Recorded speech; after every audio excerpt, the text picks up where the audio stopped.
thói quen ăn đêm có tốt không? Các cậu ăn thêm sữa chua không? Tớ không, tối tớ ăn nhiều rồi ba à. Ăn tối đã là gì? Tớ còn cả đêm luôn đó. Tớ hay giấu snack ở tủ, rồi muộn muộn đói lấy ra ăn thôi à. Cậu ăn đêm như vậy sẽ bị tăng cân đó. Không chỉ tăng cân đâu.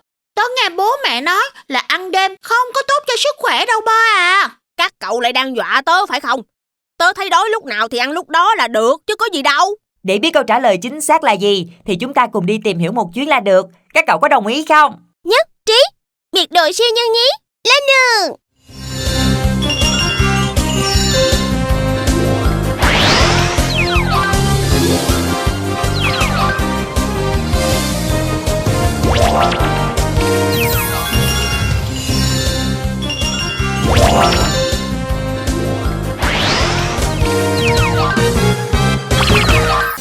Chúng cháu chào bác ạ.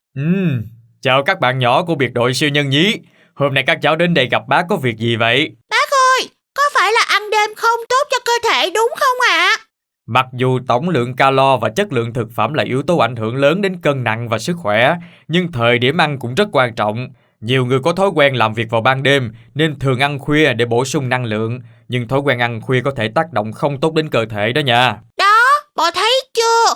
Vậy cụ thể, các tác hại của ăn khuya đối với cơ thể là gì ạ? Đầu tiên và dễ thấy nhất đó chính là ăn khuya khiến chúng ta khó ngủ. Như chúng ta đã biết, sau một ngày hoạt động dài, các cơ quan sẽ làm việc chậm hơn vào buổi tối. Vì vậy, khi các cháu ăn khuya, dạ dày bắt buộc phải tăng ca làm việc để thức ăn được tiêu hóa. Khi dạ dày hoạt động, các cơ quan khác cũng không thể thả lỏng và nghỉ ngơi hoàn toàn, nhất là não bộ, trung tâm điều khiển của cơ thể.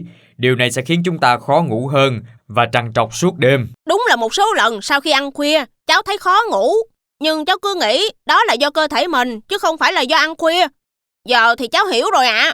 Ngoài ra khi ăn đêm, thức ăn không kịp tiêu hóa hoàn toàn, lúc nằm xuống ngủ sẽ rất dễ bị trào ngược dạ dày, gây ra hiện tượng tức ngực, ợ nóng, ợ chua, vân vân.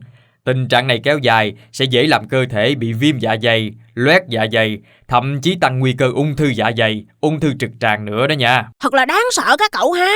Chưa hết đâu, trao đổi chất của cơ thể có xu hướng chậm lại vào cuối ngày. Nếu các cháu ăn quá muộn thì thực phẩm sẽ khó tiêu hóa. Những thực phẩm này thay vì chuyển hóa thành năng lượng thì lại chuyển hóa thành chất béo và khiến cơ thể, đặc biệt là phần bụng dưới béo lên dễ dàng. Tình trạng này nếu kéo dài thì nguy cơ mắc bệnh béo phì sẽ rất cao. Rồi, giờ thì tớ biết vì sao tớ bị tăng cân nhanh như vậy rồi.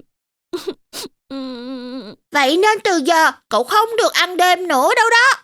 Nhưng trong một số trường hợp phải làm việc khuya hay thức khuya làm bài mà đói quá thì phải làm sao ạ?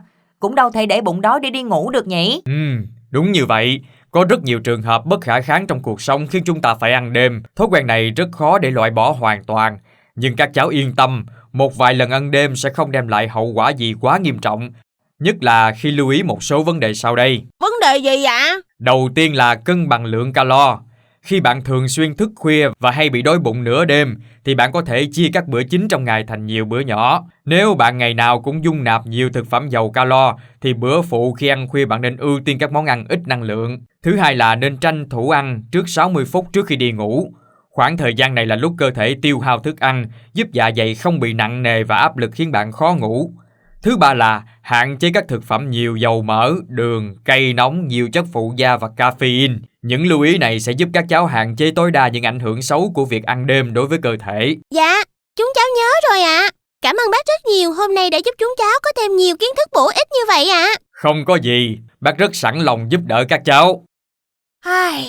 Cả ngày tập ăn rau xanh, uống nhiều nước và tập thể dục vậy mà không thấy giảm cân. Hóa ra nguyên nhân là do thói quen ăn đêm của tớ. Chúng ta nên ăn bữa tối sớm để cơ thể có thời gian tiêu hóa thức ăn.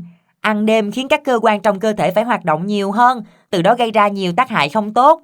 Chúng ta nên hạn chế thói quen xấu này nhiều nhất có thể nha. Nhất trí. Điểm mặt các thực phẩm lên men. Lọ này là lọ gì vậy Tin Tin? Đây là lọ dưa muối mẹ tớ mới làm đó bo, ăn ngon lắm. Dưa muối sao? Có phải là dưa chua hay dùng để nấu cá không? Ba béo biết cả dưa chua dùng nấu cá hả? Giỏi ghê ha. Hiểu biết của tớ về các món ăn hơi bị nhiều đó nha. Dưa chua là một trong những loại thực phẩm lên men phổ biến nhất ở nước ta. Điều này ba có biết không nè? Thực phẩm lên men sao? Nghe tên này lạ quá à. Nói đến thực phẩm lên men, làm tôi tò mò, không biết ngoài dưa chua thì còn loại thực phẩm nào xếp vào nhóm này nữa. Hay là chúng ta cùng đi tìm hiểu về vấn đề này đi. Ý kiến hay đó. Chúng ta mau lên đường thôi.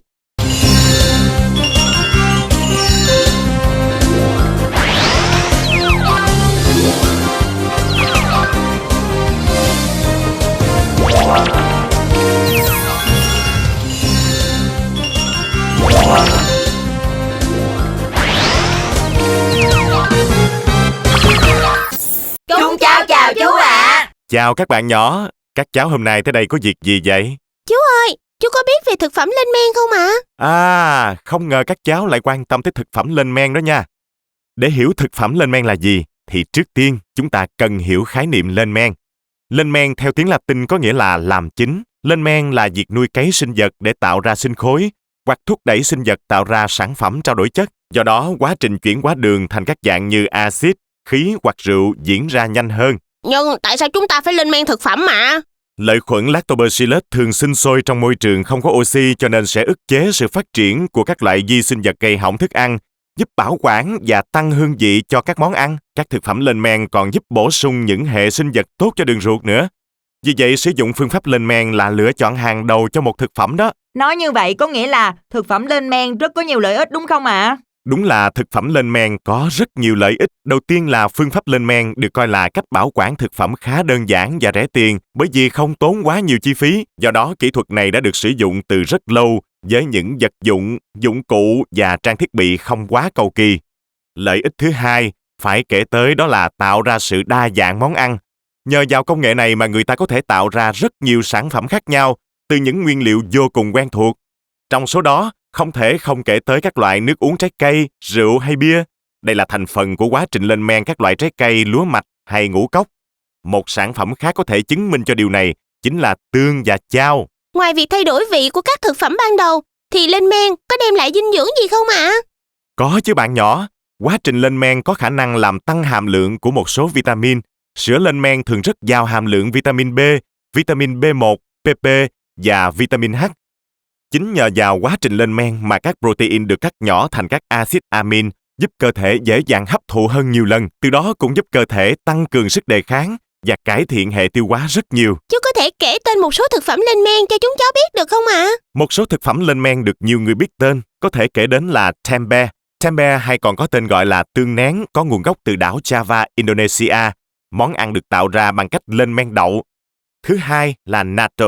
Natto là món ăn truyền thống của Nhật Bản, được làm từ những hạt đậu tương lên men. Thứ ba là miso.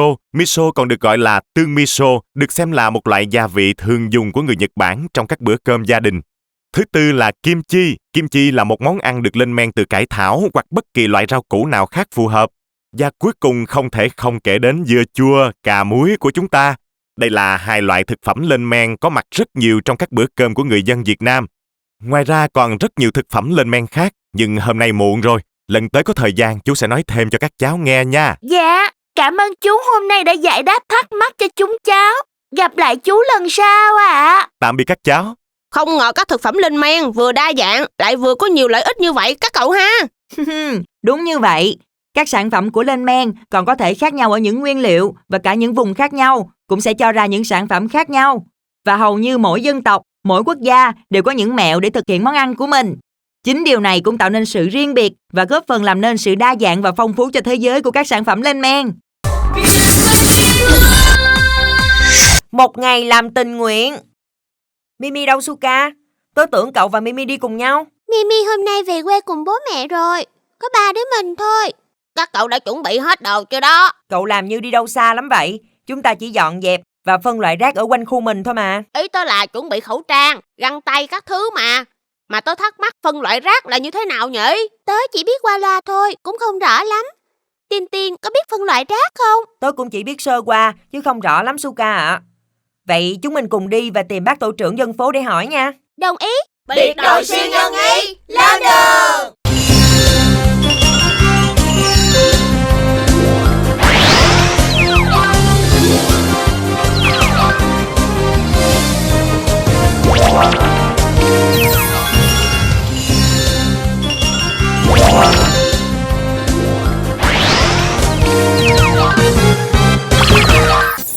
Chào các bạn nhỏ, bác là tổ trưởng tổ dân phố ở đây. Hôm nay bác sẽ là trực tiếp hướng dẫn các cháu những công việc của buổi tình nguyện này. Các cháu có thắc mắc gì không nào? Dạ, cháu thắc mắc về cách phân loại rác ạ. Cháu chưa bao giờ phân loại rác, nên cũng không biết làm thế nào ạ. Nói đến phân loại rác thì có rất nhiều cách phân loại, nhưng để dễ hiểu và dễ làm cho các cháu, thì ngày hôm nay chúng ta sẽ chỉ phân loại rác dễ phân hủy và rác khó phân hủy thôi nha. Rác dễ phân hủy có phải là các loại rác dễ bị thối rữa trong điều kiện tự nhiên, sinh ra mùi hôi thối như các loại thức ăn thừa, hư hỏng đúng không ạ? Tin nói rất đúng đó. Còn rác khó phân hủy, có phải là các chai nhựa không bác ơi? Rác thải khó phân hủy được chia làm hai loại, đó là rác tái chế và không tái chế. Vậy thì bây giờ chúng ta sẽ đi phân loại rác trước đi ạ. Các cháu thấy những thùng rác ở kia lộn xộn chưa nào? Công việc của chúng ta là phải phân đúng các loại rác vào mỗi thùng. Các cháu đã sẵn sàng chưa nào? Dạ rồi ạ. Chúng ta sẽ phân loại rác vào 3 thùng rác. Thùng màu xanh là rác dễ phân hủy. Trong đây sẽ chứa các loại rác như thức ăn thừa, rau, củ, quả, thịt cá đã hỏng. Thùng màu cam sẽ là rác tái chế.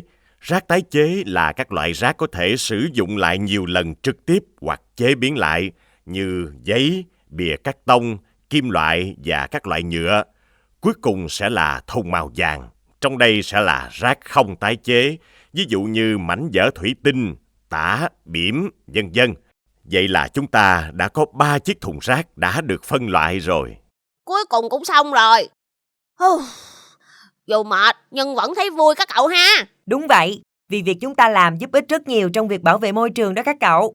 Phân loại rác xong rồi, bây giờ chúng ta sẽ đến với hoạt động tình nguyện thứ 2 của ngày hôm nay. Đó chính là tìm kiếm các vật nuôi bị bỏ rơi. Trong khu chúng ta sống, thỉnh thoảng lại có những bạn chó, bạn mèo bị bỏ rơi. Các cháu thấy thế nào? Dạ, cháu thích lắm ạ. Nè, các cậu trật tự một chút đi. Hình như có tiếng mèo kêu đó. Tớ cũng có nghe rất nhỏ, nhưng lại rất gần đây. À, đây rồi. Thì ra là một em mèo trắng. Giờ chúng ta làm gì với em ấy đây ạ? Bác sẽ liên hệ với các trạm cứu hộ động vật để giúp đỡ các em ấy. Các cháu yên tâm nha. Dạ, vậy thì chúng cháu yên tâm rồi ạ. Cảm ơn các cháu vì những hành động tích cực ngày hôm nay nha. Bác mong rằng mỗi chúng ta sẽ luôn luôn có trong mình trách nhiệm bảo vệ môi trường, yêu thương con người cũng như những loài động vật xung quanh. Như vậy thì cuộc sống sẽ tươi đẹp hơn rất nhiều. Dạ, chúng cháu sẽ luôn ghi nhớ những điều này ạ. Cảm ơn bác, hôm nay đã giúp chúng cháu có một ngày thật ý nghĩa. Giờ chúng cháu phải về nhà đây ạ. Không có gì. Bác rất là vui vì các cháu đã tham gia buổi tình nguyện ngày hôm nay. Tạm biệt các cháu. Hôm nay vui quá các cậu ha. Tớ đã học được cách phân loại rác. Rác dễ phân hủy là các loại rác dễ bị thối rữa trong điều kiện tự nhiên. Rác thải khó phân hủy được chia làm 2 loại. Đó là rác tái chế và không tái chế. Đúng là một ngày thật ý nghĩa. Chúng ta vừa giúp được em động vật bị bỏ rơi, lại góp phần vào việc bảo vệ môi trường nữa. Từ giờ chúng ta phải chăm chỉ hơn nữa các cậu ha. Cá mặt quỷ có thật sự đáng sợ hay không? Ba béo hôm nay lại vẽ cơ hả? Đâu, cậu đưa tới xem nào. Hôm nay tớ có bài tập về nhà nên đang vẽ để mai nộp. Suka xem giúp tớ vẽ đã giống con cá chưa? Ui, cậu vẽ con cá gì mà xấu thế này? Đúng là xấu thật đó. Các cậu đừng có cười tớ. Các cậu cũng biết là tớ vẽ xấu rồi mà. Bức tranh này của cậu sửa một chút nữa là giống cá mặt quỷ lắm đó ba. Cá mặt quỷ sao? Tên gì mà nghe đáng sợ vậy? Đúng là tên đáng sợ thật các cậu ha. Nhưng không biết loài cá này có thật sự đáng sợ không nhỉ? Điều này thì chúng ta phải dùng trương thần tìm hiểu mới biết được. Vậy còn chờ gì nữa? Chúng ta mau lên đường ngay thôi.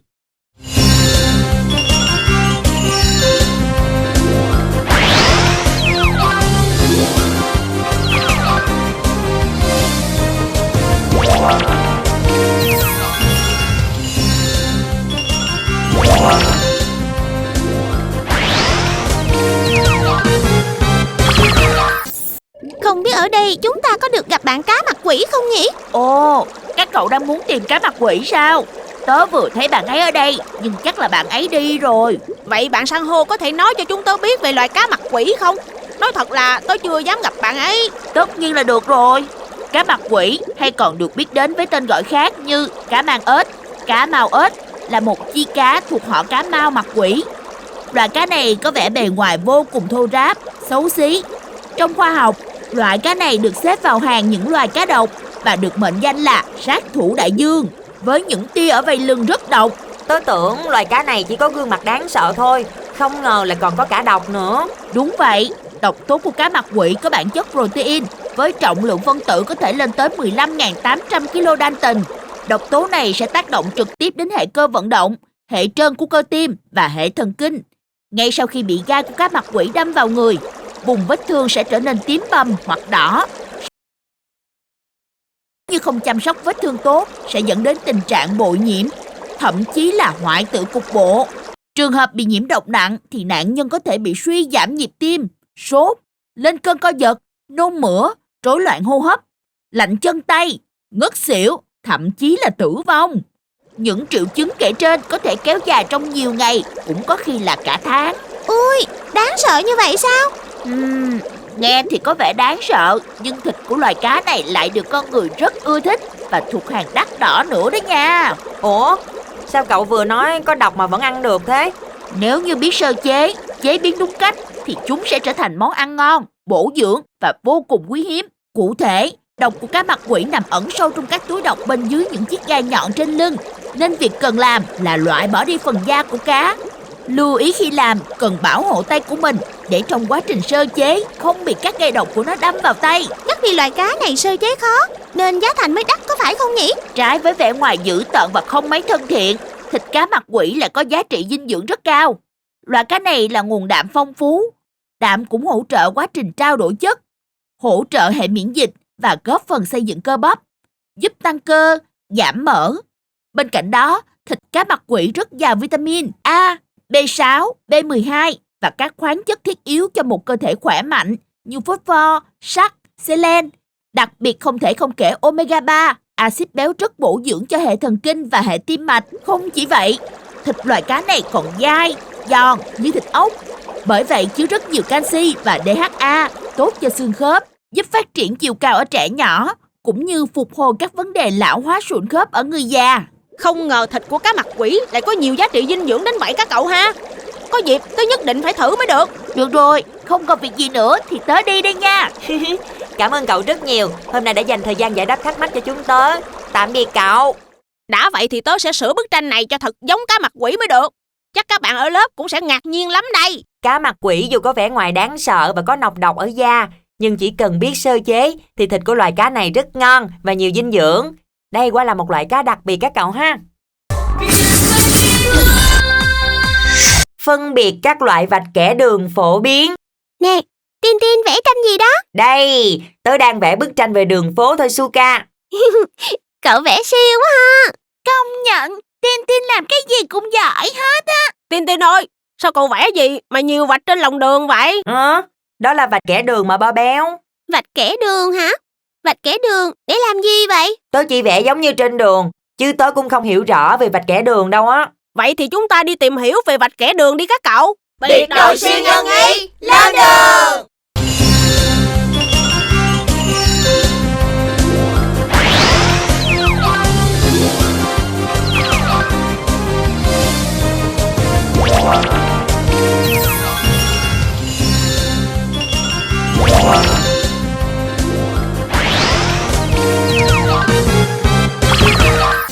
Chúng cháu chào chú cảnh sát ạ. Chào các bạn nhỏ, các cháu tới gặp chú có việc gì vậy? Dạ chú ơi, hôm nay chúng cháu đến đây để muốn tìm hiểu về vạch kẻ đường. Chú có thể giúp chúng cháu không ạ? Tất nhiên là được rồi. Vạch kẻ đường là một dạng báo hiệu để hướng dẫn điều khiển giao thông nhằm nâng cao an toàn và khả năng thông xe. Người tham gia giao thông cần chấp hành vạch kẻ đường. Vạch kẻ đường có thể dùng độc lập hoặc là có thể kết hợp với các loại biển báo hiệu đường bộ hoặc là đèn tín hiệu giao thông. Chú rất là vui bởi vì các cháu đã quan tâm tới an toàn giao thông như vậy. Đây là một việc hết sức cần thiết đó nha. Dạ, nhưng vạch kẻ đường có nhiều loại quá à. Cháu từng nghe bố mẹ nói rồi mà cứ hay quên ạ. Vậy thì ngày hôm nay chú sẽ nhắc lại cho các cháu nhớ nha. Đầu tiên là vạch dọc theo tim đường. Trong vạch dọc thì có 3 loại là vạch dọc liền kép và vạch dọc đứt quãng. Vạch dọc liền đó là dùng để cấm các loại xe, cơ giới và thô sơ không được vượt quá hoặc đè lên vạch đó. Đây là vạch dùng để phân chia đường thành hai chiều, đi và về.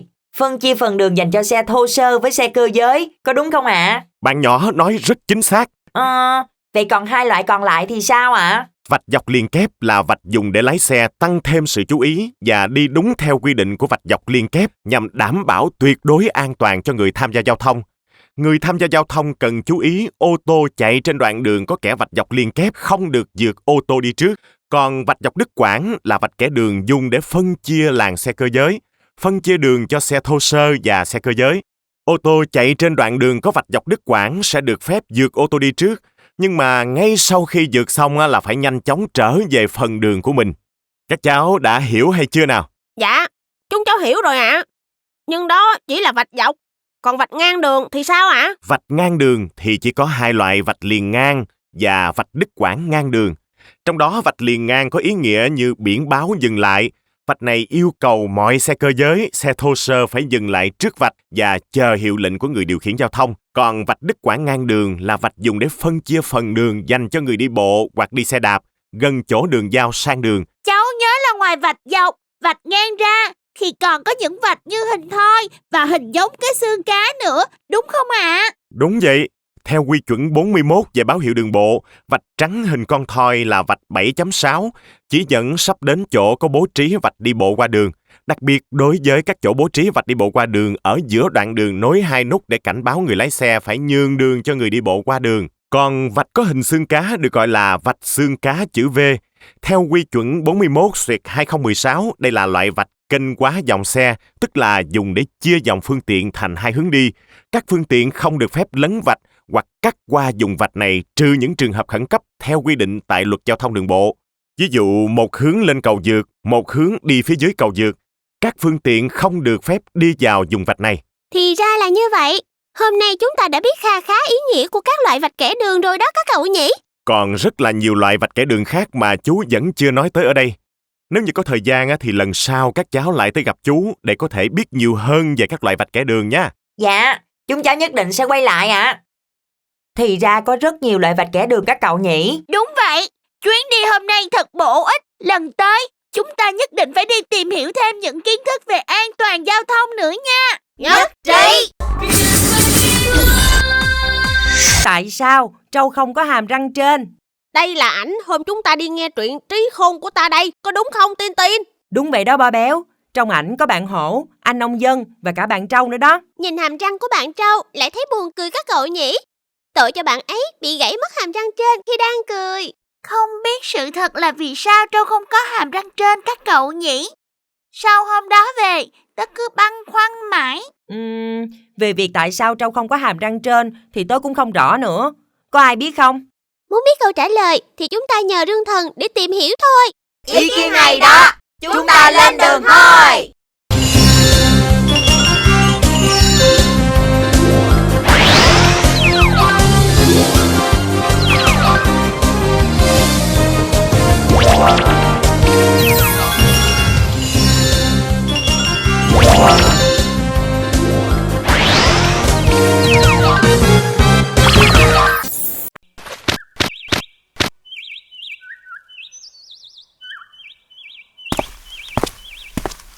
Ở kia có bác nông dân đang chăn trâu kìa.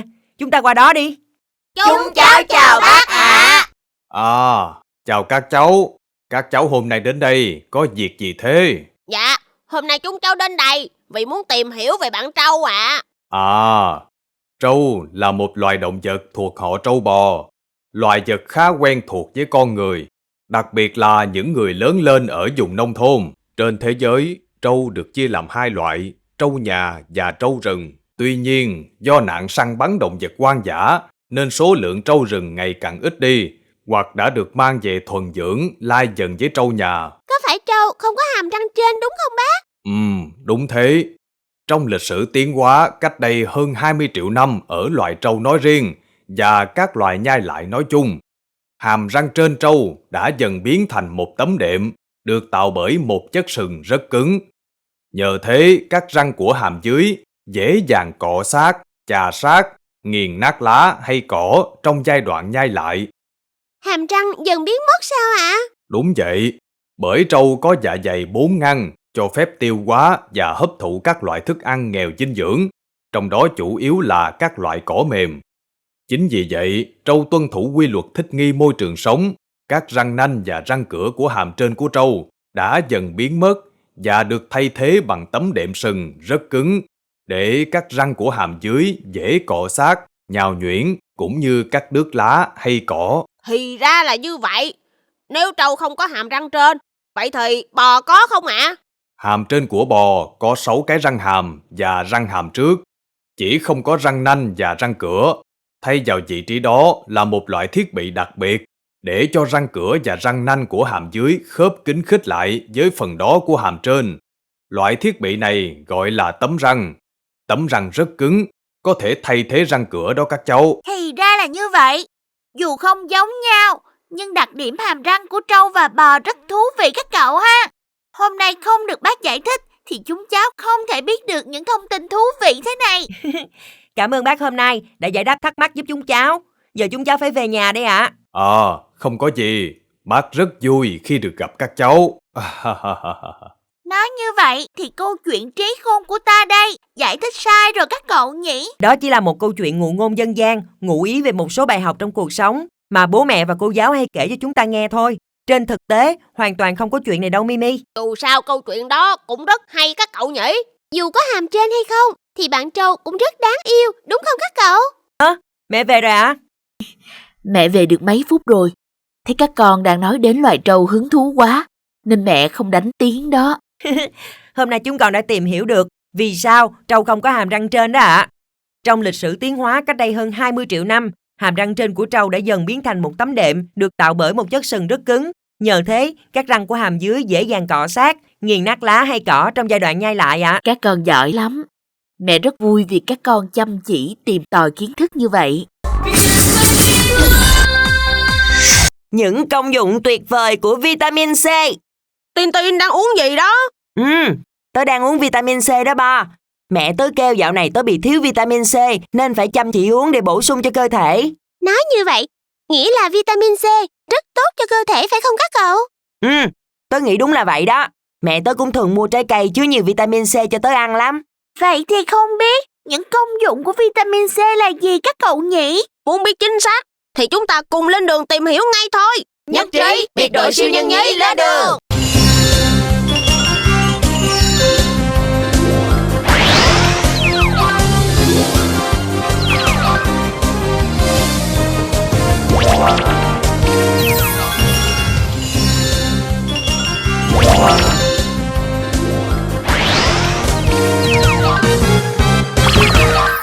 Ủa?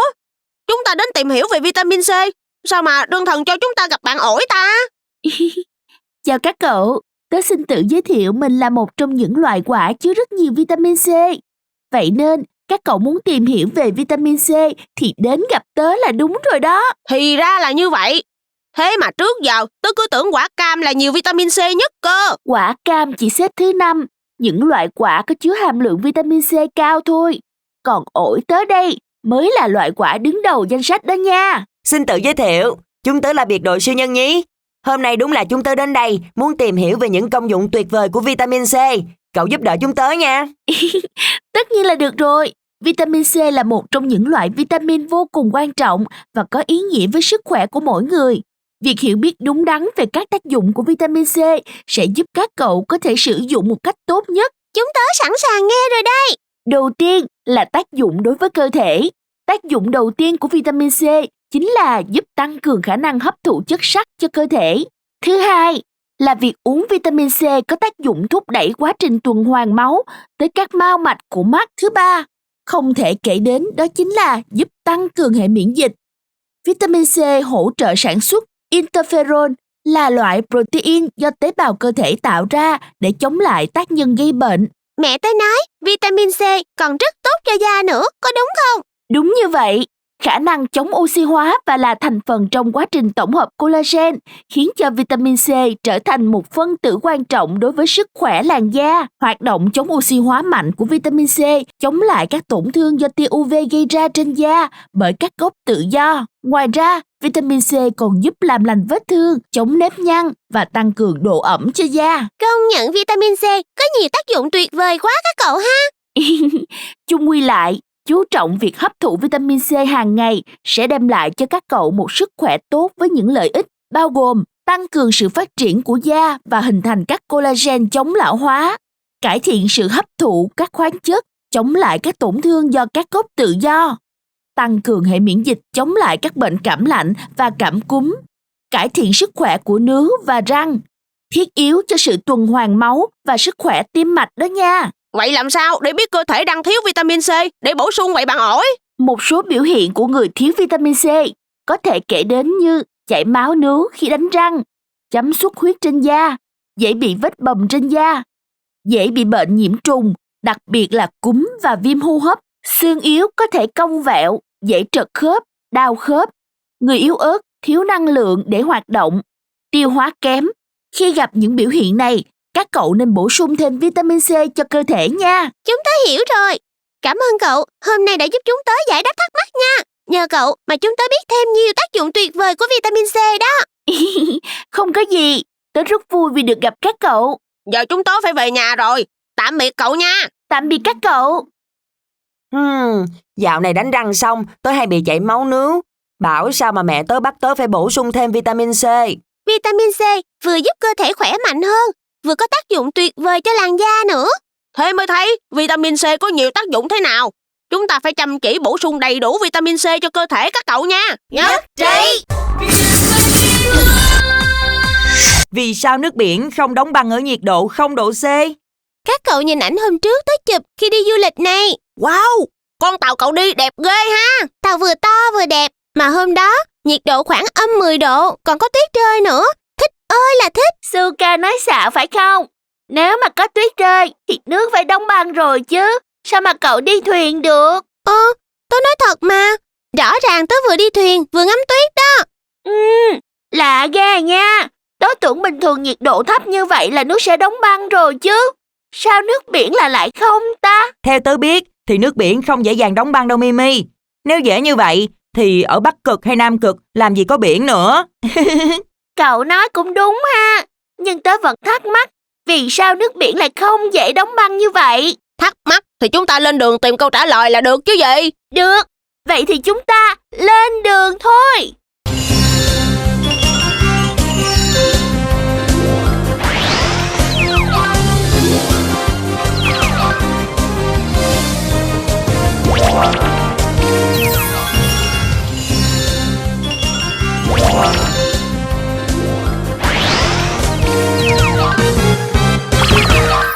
Chào các cậu đến đây có việc gì thế? Chào bạn chim cánh cụt. Chúng tớ thắc mắc, không biết tại sao nước biển lại không dễ đóng băng. Cậu có thể giải thích cho chúng tớ nghe không? Được chứ, nhưng trước tiên tôi muốn hỏi xem các cậu có biết trong nước biển có gì không? Tất nhiên là có nước và muối rồi, bởi vì nước biển rất mặn mà. Đúng vậy, ai cũng biết rằng nước biển rất mặn. Độ mặn trung bình của nước biển là khoảng 3,5%. Nghĩa là trong 1 lít nước biển, 1000ml, có 35 gam muối hòa tan. Nước biển ở những nơi khác nhau trên thế giới có thể có độ mặn khác nhau. Trong 5 đại dương trên trái đất, nước biển Đại Tây Dương có độ mặn cao nhất. Trên thực tế, độ mặn của nước biển ở gần xích đạo và ở hai cực thường có giảm đi. Xích đạo là nơi có lượng mưa rất lớn. Nước ngọt từ những cơn mưa mang đến vùng biển này giúp nước biển loãng hơn. Tương tự như vậy, ở hai cực, nước ngọt từ những tảng băng tan ra cũng làm giảm độ mặn của nước biển. Nhưng độ mặn của nước biển thì liên quan gì đến thắc mắc của chúng tớ chứ? Bởi vì trong nước biển có rất nhiều thành phần muối, cho nên dù trời đã xuống 0 độ C thì nước biển vẫn chưa đóng băng. Khi nhiệt độ xuống thấp hơn nữa, một bộ phận nước ngọt trong nước biển mới đóng băng. Từ trong nước biển, chúng ta vớt ra số băng mà nước biển đã ngưng kết. Mùi vị của nó vẫn rất nhạt, vì mật độ của băng 0,9 gam trên mm, nhỏ hơn so với nước. So với muối thì còn nhỏ hơn nữa, nên băng trong nước biển nhất định có một phần thể tích lộ lên trên mặt biển. Thì ra nhờ lượng muối có trong nước mà nước biển lại khó đóng băng như vậy. Nếu thế thì chỉ cần ở nhà tôi để nước muối vào ngăn đá thì cũng sẽ khó đóng băng hơn nước bình thường đúng không? Đúng như vậy, không những muối làm cho nước khó đóng đá hơn mà còn có thể làm tan đá nữa đó nha. Thật vậy sao? Tại sao lại như thế? Theo nghiên cứu của các nhà khoa học, các phân tử muối có nhiệt độ đông từ âm 21 độ C đến âm 41 độ C. NaCl, CaCl2 Vì thế, khi ta rải muối lên các bề mặt băng đá, các phân tử ion muối kết hợp với phân tử nước, hạ nhiệt độ đông đặc xuống đến âm 21 độ C mới thành băng đá. Vậy nên, ở khung nhiệt độ 0 độ C, đá sẽ bị tan ra khi tiếp xúc với muối. Tức là nhiệt đóng băng của nước đá không còn ở 0 độ C. Điểm đông đá đã bị đẩy xuống. Nói đơn giản hơn là khi cho băng đá tiếp xúc với muối, thì nhiệt độ đóng băng không còn là 0 độ C nữa, mà là trung bình âm 21 độ C. Vì thế, ở ngưỡng nhiệt độ 0 độ C, băng đá có muối sẽ hóa lỏng. Các cậu đã hiểu chưa? Chúng tớ hiểu rồi. Cảm ơn cậu hôm nay đã giải đáp thắc mắc giúp chúng tớ nha. Giờ chúng tớ phải về nhà rồi đây. Không có gì, tớ rất vui vì giúp được các cậu. Tạm biệt.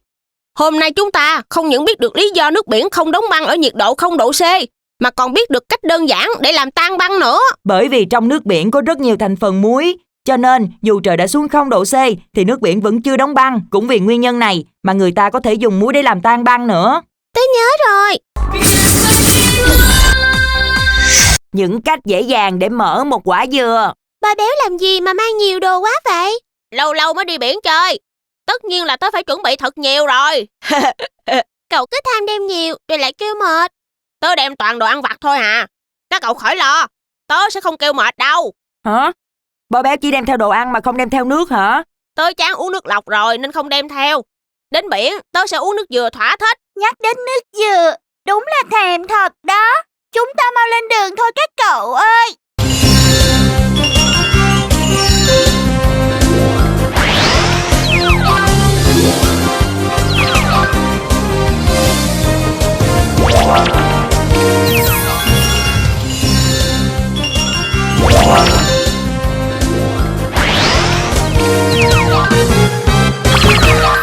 Wow, biển đẹp quá à. Nằm đây ngắm biển uống nước dừa thì phải nói là tuyệt cú mèo. Các cậu nhìn kìa, ở đây có nguyên một hàng dừa, dài ơi là dài luôn. Tớ thấy có một quả dừa dưới đất kìa các cậu. Đâu đâu, để tớ ra lấy. Đang không biết tìm dừa ở đâu để uống thì lại có ngay quả dừa rụng xuống. Thật là may ghê. Nhưng dừa thế này sao mà uống đây? Ở đây có ai biết bổ dừa không? Dừa cứng như vậy, tớ cũng chưa thử bổ bao giờ. Nghe chừng muốn uống được cũng khó khăn à nha. Chào các cháu. Sao nhìn mặt các cháu không ai vui hết vậy? Dạ, chúng cháu chào chú ạ. Chúng cháu có một quả dừa mà không ai biết bổ ra để lấy nước uống cả. Nên giờ chúng cháu đang phải suy nghĩ để tìm cách bổ ạ. Nói đến dừa thì quá quen thuộc với chú rồi. Ở đây chú đều lấy dừa và bổ dừa thường xuyên, nên có thể hướng dẫn các cháu một vài cách bổ dừa. Các cháu có muốn nghe không? Vậy thì hay quá, chú giúp chúng cháu với ạ. Đầu tiên, đối với những quả dừa non thế này, chúng ta không cần phải loại bỏ hết lớp vỏ dày bên ngoài mới lấy được nước. Với loại dừa này, các cháu chỉ cần nhờ bố mẹ dùng một chiếc dao sắc gọt phần vỏ trắng, mềm phía trên chóp của quả dừa, cắt sao cho càng sát phía sọ dừa càng tốt. Lúc này sẽ hiện lên phần nhọn của chóp dừa. Sau đó, phần góc nhọn của dao cứng bổ thẳng theo chiều dọc, vuông góc vào chóp dừa để tạo thành một lỗ nhỏ. Sau đó, dùng một con dao bình thường cắt từ phần lỗ dừa chặt, cắt ra xung quanh thành một đường tròn, rồi bẩy phần chóp này lên. Vậy là chúng ta đã có một trái dừa để uống rồi. Wow, chú làm nhanh thật đó. Quả đầu tiên này, chú nhường Tin Tin uống trước nha. Dạ, cháu cảm ơn chú ạ. Nhưng mà cháu cũng muốn uống nước dừa ạ. Đừng lo, chú có rất nhiều dừa ở đây, đủ cho tất cả các cháu nha. Ủa, dừa gì mà trông màu lạ quá ạ? Đây là dừa đã gọt vỏ đó Bo béo. Mẹ tớ hay mua dừa này về uống nên tớ biết đó. Vậy dừa này cách bổ có giống quả dừa lúc nãy không ạ? Khi mua dừa đã chặt sẵn vỏ ngoài, các cháu sẽ thấy ở phần cuống dừa có 3 lỗ nhỏ như thế này. Trong 3 lỗ này sẽ có một lỗ khá mềm để dễ dàng chọc vào lấy nước. Lúc này chúng ta có thể dễ dàng dùng các dụng cụ có dạng dài, cứng để chọc vào 2 trong 3 lỗ của trái dừa. Sau đó có thể cắm ống hút vào và uống trực tiếp từ trái dừa, hoặc đổ nước dừa ra ly đều được nha. Với loại dừa này thì trẻ con chúng cháu cũng có thể mở để uống được các cậu ha. Còn quả dừa mà phải chặt đầu mới uống được thì chắc phải nhờ người lớn mới được. Đúng như vậy. Các cháu không nên cố chặt vỏ dừa cứng, sẽ rất nguy hiểm. Vì vậy, hãy nhờ người lớn trong nhà hoặc có thể mua dừa đã mở sẵn để uống nha. Dù sao biết thêm kiến thức này cũng rất bổ ích mà các cậu. Đâu nhất thiết khi biết phải tự tay làm mới được đâu, đúng không nào? Tin nói rất phải. Cảm ơn chú, hôm nay đã dạy cho chúng cháu một cách bổ dừa dễ dàng. Và còn cho chúng cháu uống nước dừa siêu ngon nữa. Giờ chúng cháu phải về nhà rồi ạ. Không có gì. Hẹn gặp lại các cháu nha. Lần tới đến, chú sẽ cho các cháu thưởng thức thêm nhiều món ngon được chế biến từ quả dừa. Dạ, nhất định chúng cháu sẽ quay lại ạ. Hôm nay được uống nước dừa đã quá các cậu ha. Tớ đã học được cách bổ dừa đơn giản như vậy. Nhất định phải về khoe với bố mẹ mới được. Tớ cũng vậy. Tại sao tổ ong lại có hình lục giác? Ủa, Suka đang vẽ gì đó? Tớ đang vẽ các bạn ong đang làm mật đó Mimi. Chà, Suka vẽ đẹp quá ta. Nhìn tổ ong y như thật vậy đó. Nhìn kỹ mới thấy tổ ong nào cũng là hình lục giác đều các cậu ha. Cậu có chắc là mình vẽ đúng không đó Suka? Tớ vẽ y hệt như mấy bức hình tổ ong trong sách mà. Không sai được đâu. Vậy thì đúng là tổ ong nào cũng có hình lục giác đều rồi. Nhưng mà không biết lý do vì sao các cậu nhỉ? Chắc là vì loài ong thích hình lục giác đều nên mới làm tổ ong như thế đó. Nghe cũng hợp lý đó. Chắc là như vậy rồi. Để biết câu trả lời này có đúng hay không thì chúng ta cùng đi tìm bạn ong được không các cậu? Nhất trí, chúng ta lên đường thôi.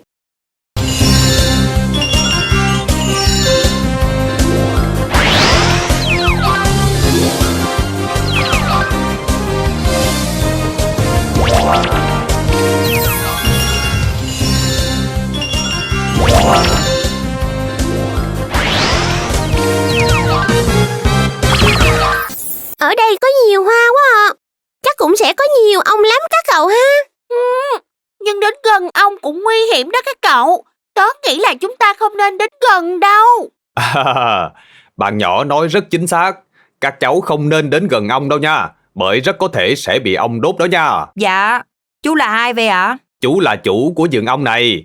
Thấy các cháu có vẻ đang muốn tìm hiểu về loài ong, có đúng không nào? Dạ đúng rồi ạ. Chúng cháu thắc mắc, không biết tại sao tổ ong đều có hình lục giác. Chú có thể giải thích cho chúng cháu không ạ? Được chứ. Kết cấu của tổ ong quả là kỳ tích trong tự nhiên.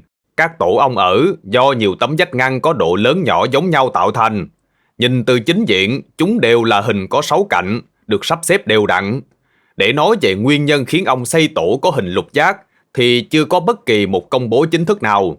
Tất cả chỉ là sự nghiên cứu của con người về sự tối ưu của hình lục giác so với các hình còn lại để giải thích cho điều này thôi các cháu. Sự tối ưu hình lục giác so với các hình còn lại là sao ạ?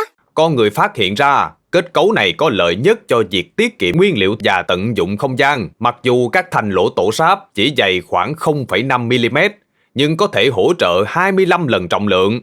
Một tổ ong bằng sáp mới xây chỉ nặng 300g, có thể chứa đến 6kg mật ong mà không bị dở.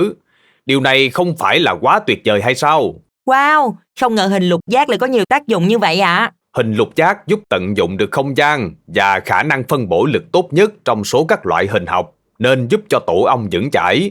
Hiện nay, con người đang ứng dụng rộng rãi trong các lĩnh vực như kiến trúc, hàng không, vô tuyến điện. Từ kiến trúc tầng hầm kiểu tổ ong, cách âm cách điệu, đến thiết kế tàu con thoi phóng vào vũ trụ, đều quan hệ mật thiết với các kết cấu của tổ ong. Các bạn ong thật là giỏi quá. Nhờ các bạn ấy mà chúng ta đã ứng dụng được thật nhiều lĩnh vực trong cuộc sống. Không chỉ cách xây tổ hình lục giác có ứng dụng tốt, mà mật ong cũng rất tốt đối với sức khỏe nữa, đúng không ạ? Bò Béo nói rất đúng. Mật ong được xem là một món quà tuyệt vời do thiên nhiên ban tặng cho con người. Mật ong đã được sử dụng xuyên suốt lịch sử trong nhiều lĩnh vực. Tác dụng của mật ong trong việc làm đẹp và tăng sức khỏe đã được nhân loại biết đến trong hàng thế kỷ qua, bởi mật ong có chứa đến 80% đường và 20% còn lại bao gồm các dưỡng chất như sắt, canxi, phosphor và vitamin C, B và magie. Nguyên liệu thiên nhiên kỳ diệu này có thuộc tính kháng khuẩn và khử trùng, giúp gia tăng hiệu quả chữa lành. Bởi vậy nên cháu rất thích mật ong ạ. Dù có thích, nhưng cũng phải sử dụng mật ong một cách hợp lý. Nếu dùng quá nhiều thì sẽ phản tác dụng đó nha. Dạ, cháu nhớ rồi ạ. Cảm ơn chú hôm nay đã giúp chúng cháu giải đáp thắc mắc. Giờ chúng cháu phải về nhà đây ạ. Không có gì, chú rất vui vì được gặp các cháu. Không ngờ tổ ong hình lục giác lại có nhiều tác dụng như vậy các cậu ha. Tớ cũng rất ngạc nhiên Khi biết ra kết cấu lục giác của tổ ong lại có lợi cao nhất cho việc tiết kiệm nhiên liệu và tận dụng không gian. Không những vậy mà con người còn tìm ra không ít những vận dụng diệu kỳ từ kết cấu của tổ ong nữa. Các bạn ong quả thật là giỏi quá đi. Phân loại các chất chữa cháy. Các cậu có nghe thấy tiếng gì không? Hình như là tiếng xe cứu hỏa phải không? Đúng là xe cứu hỏa rồi đó các cậu. Tớ sợ nghe tiếng xe cứu hỏa lắm. Tớ mà gặp tình huống như vậy thì không biết xử lý như thế nào cả. Nếu có cháy thì cứ lấy nước rồi đổ vào để dập lửa là được mà Mimi. Mẹ tớ nói không phải loại lửa nào cũng có thể dập được bằng nước thông thường, nên trong nhà chúng ta lúc nào cũng phải có sẵn bình chữa cháy để có thể xử lý được nhiều tình huống hơn đó. Dập lửa mà cũng phức tạp như vậy sao? Tất nhiên rồi, nếu không thì càng dập sẽ càng cháy to đó các cậu. Vậy thì nguy hiểm quá. Chúng ta phải mau đi tìm hiểu về vấn đề này thôi. Nhất trí.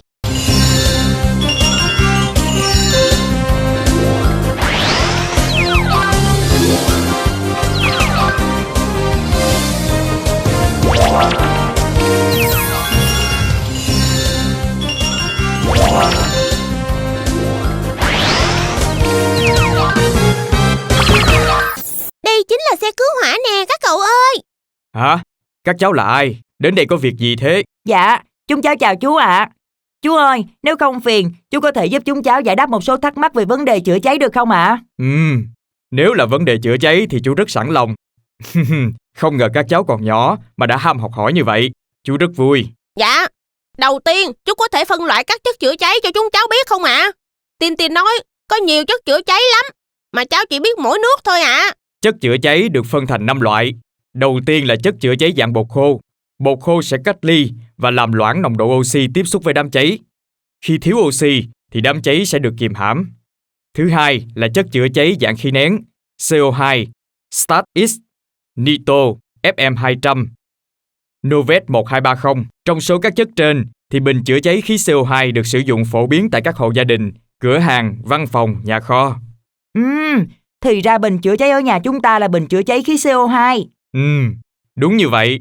Cụ thể, khí CO2 chữa cháy nằm trong các thiết bị chữa cháy như bình chữa cháy bằng tay, bình chữa cháy tự động, chữa cháy các chất lỏng, chất rắn, chất khí cháy, chữa cháy điện có hiệu quả cao trong thể tích kín. Chất khí FM200, Novet 1230, chất lỏng hóa hơi, làm dập tắt đám cháy mà không làm giảm nồng độ. Cuối cùng là oxy chất StatX, sẽ bẻ gãy chuỗi phản ứng hóa học. Vậy còn loại thứ ba là gì ạ? Loại thứ ba là chất chữa cháy dạng bột, foam. Loại bột này ngăn không cho oxy tiếp xúc với đám cháy. Hiện nay có 2 loại bọt là bọt hòa trong không khí và bọt nước. Tác dụng chữa cháy của 2 loại bột trên là cách ly bề mặt giữa các chất cháy và không khí, hạn chế bốc hơi chất cháy. Dùng chữa cháy chất lỏng như xăng, dầu, chữa cháy hầm dầu, đường hầm, hầm nhà. Nãy giờ cháu nghe các chất chữa cháy đều xa lạ quá à. Không biết có loại nào quen thuộc hơn không ạ? Quen thuộc có thể kể đến cát, chăn hay dung dịch muối, đều có thể chữa được những đám cháy nhỏ. Cát có tác dụng chữa cháy là làm ngạt dẫn đến ngừng chạy đám cháy, tách đám cháy với oxy. Chăn, màn nhúng nước, ngăn cách đám cháy với oxy bên ngoài, giảm nhiệt lượng đám cháy. Còn đối với dung dịch muối, thì muối rơi vào bề mặt cháy tạo thành màn cách ly với oxy. Tại sao nước thường được dùng để chữa cháy như vậy mà cháu chưa thấy được nhắc đến hả? Có chứ. Nước chính là chất chữa cháy thứ tư chú đang định nói đây. Nước có khả năng làm giảm nhiệt độ, loãng khí cháy. Nước có tác dụng chữa cháy hiệu quả và được sử dụng nhiều trong các công tác phòng cháy chữa cháy. Tuy nhiên, chỉ nên dùng nước trong các trường hợp các đám cháy là các chất rắn như gỗ, nhựa. Chỉ có lưu ý khi dùng nước chữa cháy là tuyệt đối không sử dụng nước để chữa cháy các thiết bị điện, kim loại hoạt tính cao như natri, kali, canxi, đất đèn. Không dùng chữa cháy xăng, dầu khi không có đủ điều kiện. Các cháu đã nhớ chưa? Dạ, chúng cháu đã nhớ rồi ạ. Cảm ơn chú về những kiến thức về chất chữa cháy bổ ích ngày hôm nay. Chúng cháu nhất định sẽ ghi nhớ ạ. Vậy là các chất chữa cháy được phân thành 5 loại. Đầu tiên là chất chữa cháy dạng bột khô. Thứ hai là chất chữa cháy dạng khí nén. Thứ ba là dạng bọt foam. Thứ tư là nước. Và cuối cùng là một số chất đơn giản như cát, chăn và dung dịch muối. Chúng ta phải tùy thuộc vào tính chất từng đám cháy để lựa chọn những chất chữa cháy thích hợp. Như thế mới có hiệu quả tốt được các cậu ha. Nhất trí. Tìm hiểu về cây lúa nước. Mấy hôm nay ở quê thích quá các cậu ha. Ngày ngày được hít thở không khí trong lành, thật là tuyệt vời. Không chỉ được tận hưởng không khí trong lành, mà chiều chiều còn được đi thả diều bắt bướm nữa. Không thích mới là lạ đó nha. Nói đến thả diều mới nhớ, bây giờ cũng chiều rồi đó. Trời lại đang có gió mát mẻ, chúng ta ra đồng chơi đi các cậu. Ý kiến hay đó. Lâu lắm rồi tớ không được nhìn thấy cây lúa. Tớ nhớ mùi lúa chín quá à. Vậy thì chúng ta mau lên đường thôi.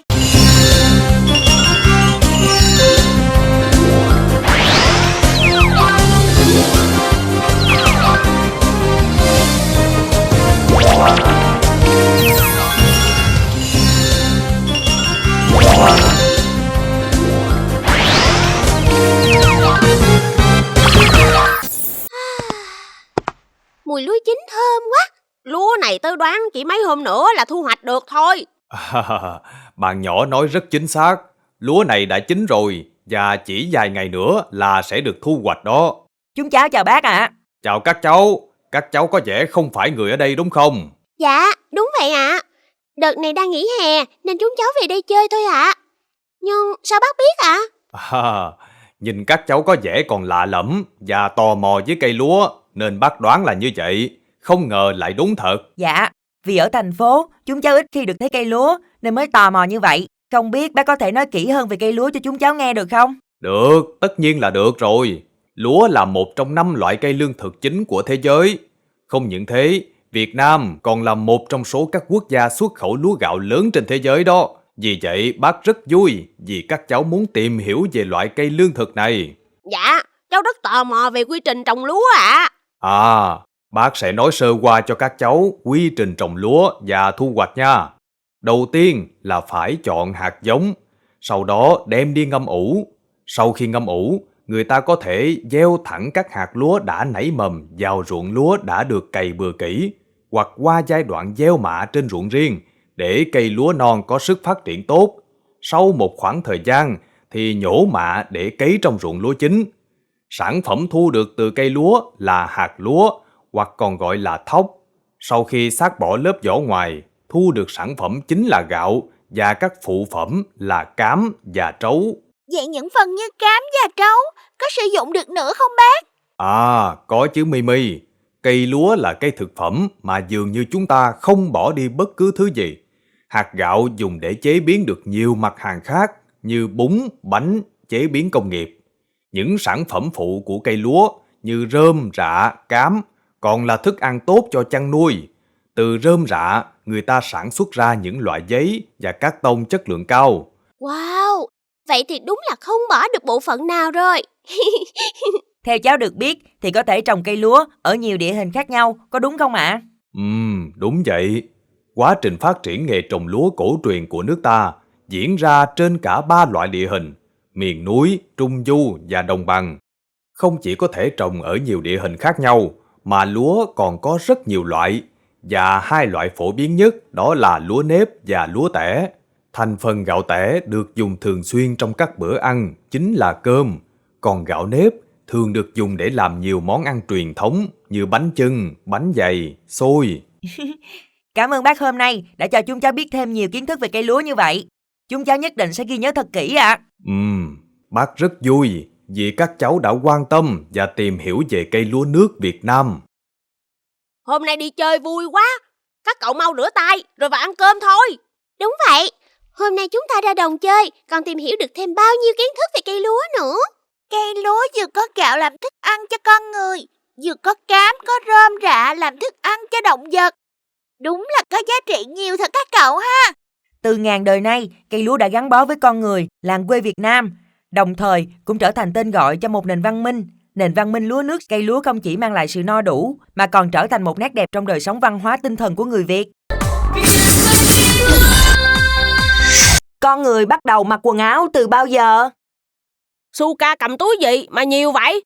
Đây là số quần áo tớ mới đi mua về đó Bo. Trời, nhiều túi như vậy mà toàn là quần áo hả? Thì con gái bọn tớ thích mua quần áo mà. Nhiều đây còn là ít đó.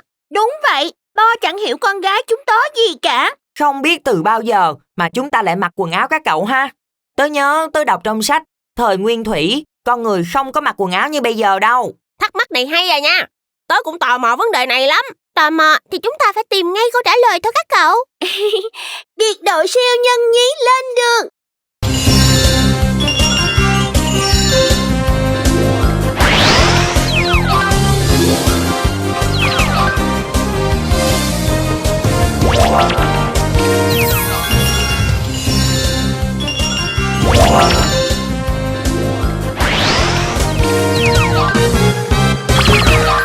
Hình như chúng ta đang ở thời nguyên thủy các cậu ạ. Toàn là núi rừng hoang vu thôi à. Tớ cũng nghĩ vậy.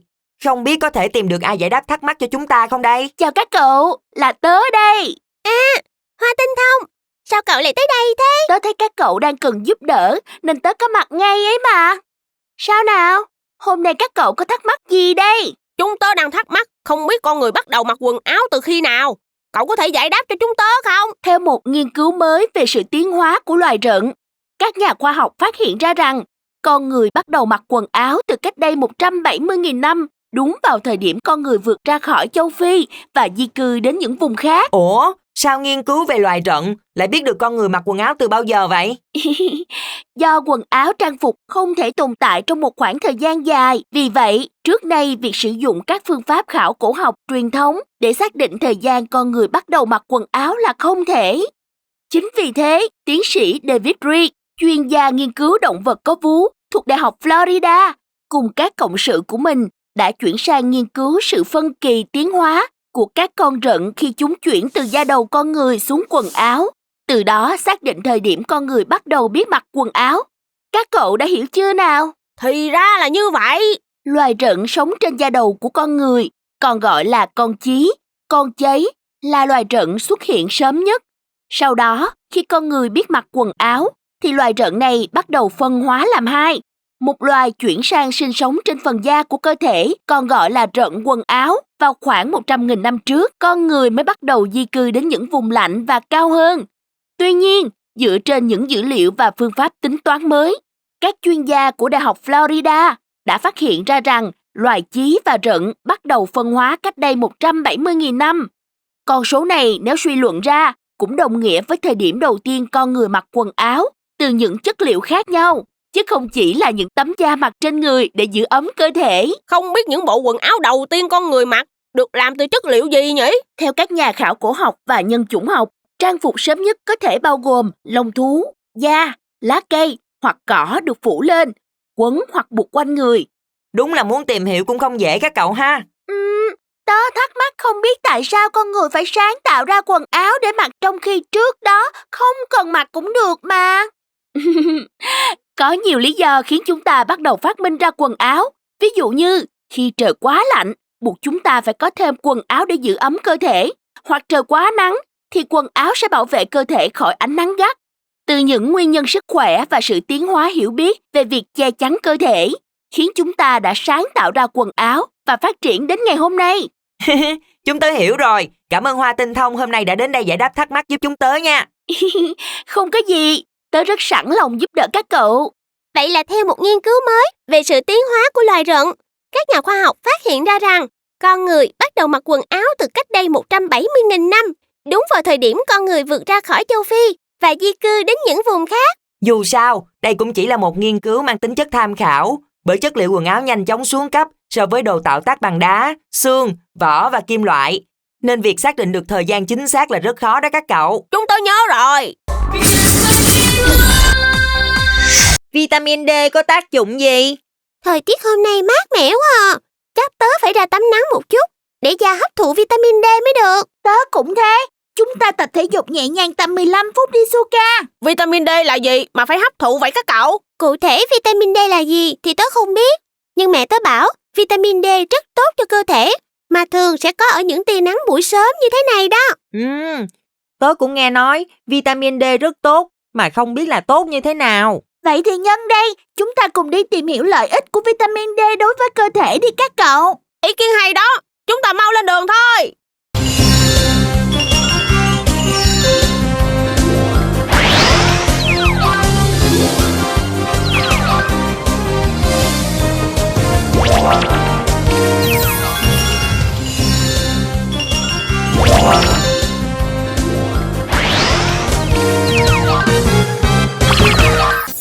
Xin chào bạn mặt trời. Chào các cậu, hôm nay tớ giúp gì được cho các cậu đây? Cậu có biết vitamin D không vậy mặt trời? Vitamin D là thành phần cần thiết để xây dựng và duy trì xương chắc khỏe, do canxi là thành phần chính của xương và chỉ có thể được cơ thể hấp thụ khi có vitamin D. Cơ thể các cậu tạo ra vitamin D khi ánh sáng mặt trời chiếu trực tiếp lên da và chuyển hóa chất trong da thành dạng hoạt động của vitamin, canxi ferrol Vậy nên tớ biết rất rõ về vitamin D đó nha. Vitamin D có những tác dụng gì đối với cơ thể về mặt trời? Vitamin D giữ một vai trò rất quan trọng trong phát triển xương và răng. Nó còn giúp hấp thu dễ dàng canxi và phốt phat, đồng thời nó còn đảm bảo hệ miễn dịch của chúng ta hoạt động hiệu quả. Bổ sung vitamin D giúp giảm nguy cơ xơ vữa mạch máu, nhờ vậy giảm các bệnh lý tim mạch. Vitamin D còn giúp giảm các tình trạng cảm cúm, đặc biệt ở trẻ em và thanh thiếu niên. Cuối cùng là giúp ngăn ngừa tình trạng loãng xương nữa đó. Không ngờ vitamin D lại có lợi cho sức khỏe nhiều như vậy. Một điều thú vị rằng vitamin D giữ vai trò trong kiểm soát tâm trạng và tinh thần. Bằng chứng là những người mắc trầm cảm tham gia nghiên cứu được bổ sung đầy đủ thì thấy rằng các triệu chứng được cải thiện. Nhưng làm sao để biết cơ thể đang thiếu vitamin D nhỉ? Khi cơ thể không được cung cấp đầy đủ vitamin D thì sẽ có các biểu hiện như cơ thể cảm thấy mệt mỏi, cảm giác đau nhức ở trong xương hoặc cơ. Ngoài ra, cũng có thể gặp phải tình trạng yếu cơ. Lúc này, chúng ta nhanh cảm thấy mỏi khi leo cầu thang hoặc là đi bộ xa. Dễ gãy xương khi bị các chấn thương nhẹ cũng là dấu hiệu của thiếu vitamin. Bác sĩ có thể phát hiện tình trạng thiếu vitamin D thông qua các triệu chứng và dựa vào X-quang. Khi có các dấu hiệu trên thì cần đi khám để bác sĩ có thể kết luận một cách chính xác nhất nha. Không biết nguyên nhân nào dẫn tới việc thiếu vitamin D nhỉ? Tớ thấy đa số mọi người đều thường xuyên tiếp xúc với nắng mặt trời mà. Một số nguyên nhân chủ yếu có thể dẫn tới tình trạng thiếu vitamin D như người có chế độ sinh hoạt không lành mạnh, sử dụng nhiều bia, rượu, thuốc lá, chế độ ăn uống ít thực phẩm chứa vitamin D, vân vân. Người bệnh có bệnh lý liên quan đến đường tiêu hóa, dẫn đến giữ kém hấp thu tại ruột, hạn chế quá trình chuyển hóa. Do đó, mặc dù bệnh nhân có cung cấp đủ vitamin D thì cơ thể vẫn bị thiếu hụt. Hoặc đối với người ít tiếp xúc trực tiếp với ánh sáng mặt trời, như người bị hạn chế khả năng đi lại hoặc trẻ sơ sinh thì thường bị thiếu vitamin D do nguyên nhân này. Vậy thì để đề phòng trường hợp bị thiếu thì từ giờ tớ sẽ phải chăm chỉ bổ sung vitamin D hơn mới được. Mặc dù vitamin D mang lại nhiều lợi ích cho sức khỏe, tuy nhiên cơ thể không thể tự tổng hợp được loại vitamin này. Vitamin D3 được cơ thể tạo ra khi da tiếp xúc với ánh sáng mặt trời. Do đó, tiếp xúc với ánh nắng mặt trời từ 10 tới 15 phút mỗi ngày có thể giúp các cậu duy trì lượng vitamin D3 cần thiết. Ngoài ra, các cậu có thể bổ sung vitamin D bằng cách ăn các loại thực phẩm có chứa nhiều loại vitamin này, ví dụ như cá, trứng gà, gan lợn, vân vân. Chúng tớ nhớ rồi. Cảm ơn cậu hôm nay đã giúp chúng tớ giải đáp thắc mắc nha. Giờ chúng tớ phải về nhà đây. Không có gì, tạm biệt các cậu nha. Không ngờ vitamin D lại có nhiều tác dụng như vậy. Vừa giảm nguy cơ loãng xương, giảm các bệnh lý tim mạch mà còn kiểm soát tâm trạng và tinh thần nữa. Vậy thì bây giờ chúng ta phải bắt đầu ngay việc bổ sung vitamin D bằng cách tắm nắng 15 phút thôi. Nhanh, kẻo quá 9 giờ là nắng sẽ không còn tốt nữa đâu. Nhất trí.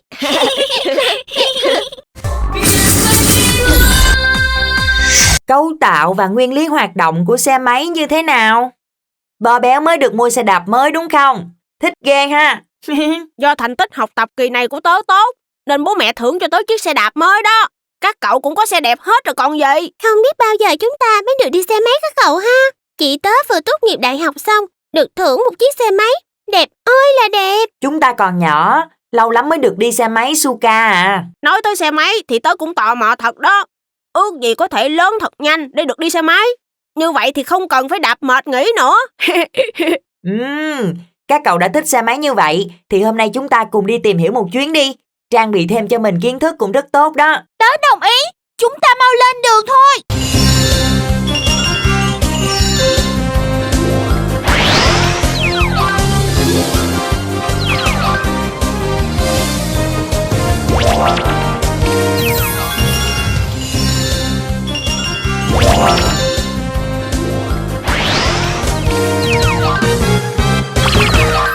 Chúng em chào anh ạ. Chào các em tới đây có việc gì thế? Dạ, chúng em chưa đến tuổi lái xe máy nhưng rất tò mò về phương tiện này. Không biết anh có thể giúp chúng em giải đáp thắc mắc không ạ? Tất nhiên là được rồi. Giờ các em muốn biết gì về xe máy đây nào? Dạ, đầu tiên em muốn biết xe máy có những bộ phận nào ạ? Cấu tạo cơ bản để tạo nên một chiếc xe máy đều giống nhau. Có 7 bộ phận cơ bản trong cấu tạo của xe máy, lần lượt là khung xe máy, động cơ xe, bình ắc quy cung cấp điện, hệ thống truyền động, thắng xe, lọc gió, bánh và lốp xe. Trong các bộ phận này, có phải động cơ xe là quan trọng nhất không ạ? Cháu thấy đi mua xe máy cho chị, bố mẹ cháu quan tâm nhiều đến bộ phận này lắm ạ. Mỗi bộ phận trên xe đều có vai trò riêng. Thiếu một bộ phận cũng không thể tạo ra được một chiếc xe hoàn chỉnh. Nhưng bộ phận động cơ được quan tâm hơn cả, bởi đây là bộ phận quyết định chất lượng hoạt động của một chiếc xe. Động cơ quyết định chất lượng của một chiếc xe cơ hả? Đúng như vậy. Ai mê tốc độ, muốn có trải nghiệm lái tuyệt vời, sẽ thích xe có khối động cơ mạnh mẽ, xe tăng tốc tốt không, độ lướt mượt thế nào, thì động cơ là bộ phận quyết định. Cấu tạo của xe máy ở động cơ. Các mẫu khác nhau cũng được trang bị động cơ khác nhau. Có hai loại động cơ chính là động cơ 2 thì và động cơ 4 thì. Hai động cơ này có gì khác nhau ạ? Động cơ 2 thì hoạt động chính ở kỳ đầu và kỳ cuối. Nhiệm vụ của kỳ đầu là sinh công và nén trước. Đây là lúc piston bắt đầu đi đến một điểm cố định. Khi đó, bộ phận đánh lửa sẽ đốt hỗn hợp xăng gió có trong buồng đốt trên piston. Động cơ 2 thì thường được trang bị ở những dòng xe đời cũ. Với xe sử dụng động cơ 4 thì sẽ hoạt động phức tạp hơn. Có 4 chu kỳ khi động cơ hoạt động gồm kỳ nạp, kỳ nén, kỳ nổ và kỳ xả. Chúng hoạt động luân phiên liên tục để đảm bảo đủ khí và nhiên liệu cho động cơ hoạt động. Động cơ 4 thì là loại động cơ phổ biến ở các dòng xe trên thị trường hiện nay. Động cơ này có trọng lượng nặng hơn. Ngoài ra, vì nhiên liệu đốt cháy là hỗn hợp giữa xăng và không khí, nên không có khói trắng. Thì ra là như vậy. Thế còn bình ắc quy ở xe máy có tác dụng gì ạ? Bình ắc quy cung cấp điện để khởi động hệ thống đánh lửa, giúp đốt cháy nhiên liệu cần bình ắc quy. Đây là bộ phận không kém phần quan trọng ở cấu tạo xe máy. Ắc quy là nơi tích trữ điện, cung cấp năng lượng để kích hoạt hệ thống đánh lửa động cơ. Có hai loại ắc quy sử dụng trên xe máy là ắc quy nước và ắc quy khô. Dạ, thế còn hệ thống truyền động là gì ạ? Bộ phận này có nhiệm vụ truyền năng lượng từ hệ thống động cơ đi đến bánh xe. Mặc dù nhông xích dĩa có cấu tạo đơn giản, nhưng lại rất quan trọng, bởi nó quyết định hệ thống vận hành của xe. Xe chạy êm không, lên xuống dốc mượt mà không, thì phụ thuộc vào chất lượng của bộ truyền động. Các em đã hiểu chưa nào? Chúng em hiểu rồi ạ. Cảm ơn anh hôm nay đã giải đáp thắc mắc giúp chúng em nha. Giờ chúng em phải về nhà đấy ạ. Không có gì, anh rất vui khi được gặp các em. Giờ thì chúng ta đã biết cấu tạo của xe máy gồm 7 bộ phận cơ bản là khung xe máy, động cơ xe, bình ắc quy cung cấp điện, hệ thống truyền động, thắng xe, lọc gió, bánh và lớp xe. Thật là mong lớn thật nhanh để được đi thử xe máy các cậu nhỉ. Chắc là thích lắm. Tớ cũng thế.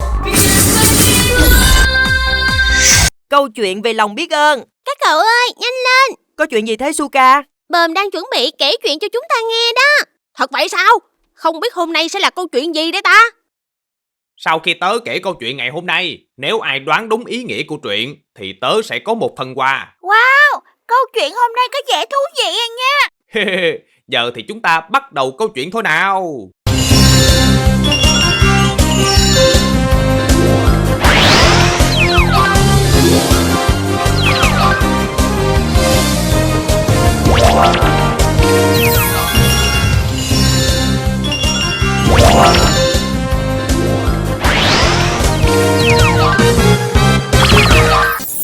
Ngày xưa, có một cậu bé chăn trâu cho một nhà phú ông nọ. Một hôm, cậu bé đánh trâu ra đồng ăn cỏ. Chẳng may trâu bị lạc mất, người chủ độc ác bắt cậu bé phải đền tiền. Nghèo như cậu bé thì không thể có đủ tiền trả nợ. Cậu bé đang nằm bất động ngoài ruộng, suy nghĩ miên man, chưa biết phải làm gì. Thì một con quạ cái từ đâu bay tới.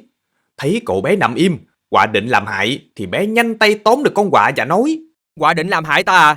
Ta phải xử ngươi mới được. Khi nghe quạ kể tình cảnh gia đình nghèo khó, một mình phải đi kiếm mồi nuôi đàn con dại, cậu bé lại thương tình tha cho quạ. Trước khi bay đi, quạ nhả trong miệng ra một viên ngọc và nói: Xin tặng cậu viên ngọc này gọi là chút quà tạ ơn. Nhờ viên ngọc này cậu ước gì được đây?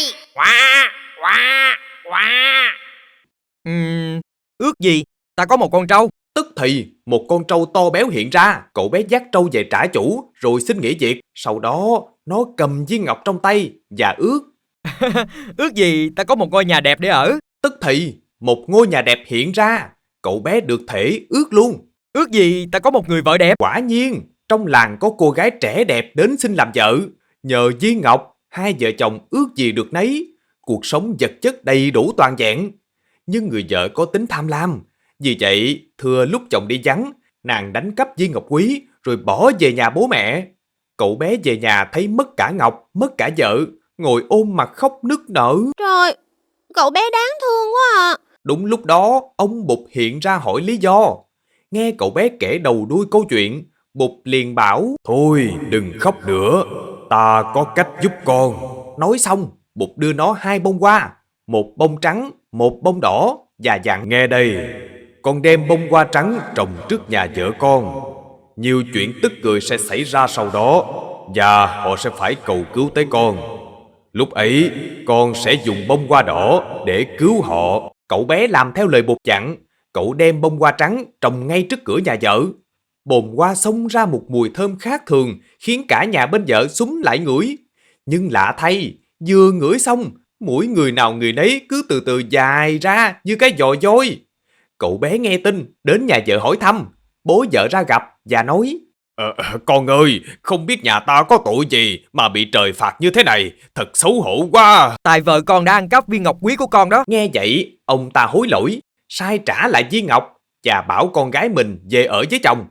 Bấy giờ cậu bé mới lấy bông hoa đỏ ra cho mọi người ngửi. Tức thì mũi mọi người co lại bình thường như trước. Cả nhà cô vợ cúi đầu hối lỗi. Câu chuyện kết thúc rồi sao Bờm? Đúng vậy, câu chuyện đã kết thúc rồi đó. Các cậu có thấy câu chuyện này hay không? Câu chuyện rất hay. Cảm ơn Bờm đã kể cho chúng tớ nghe.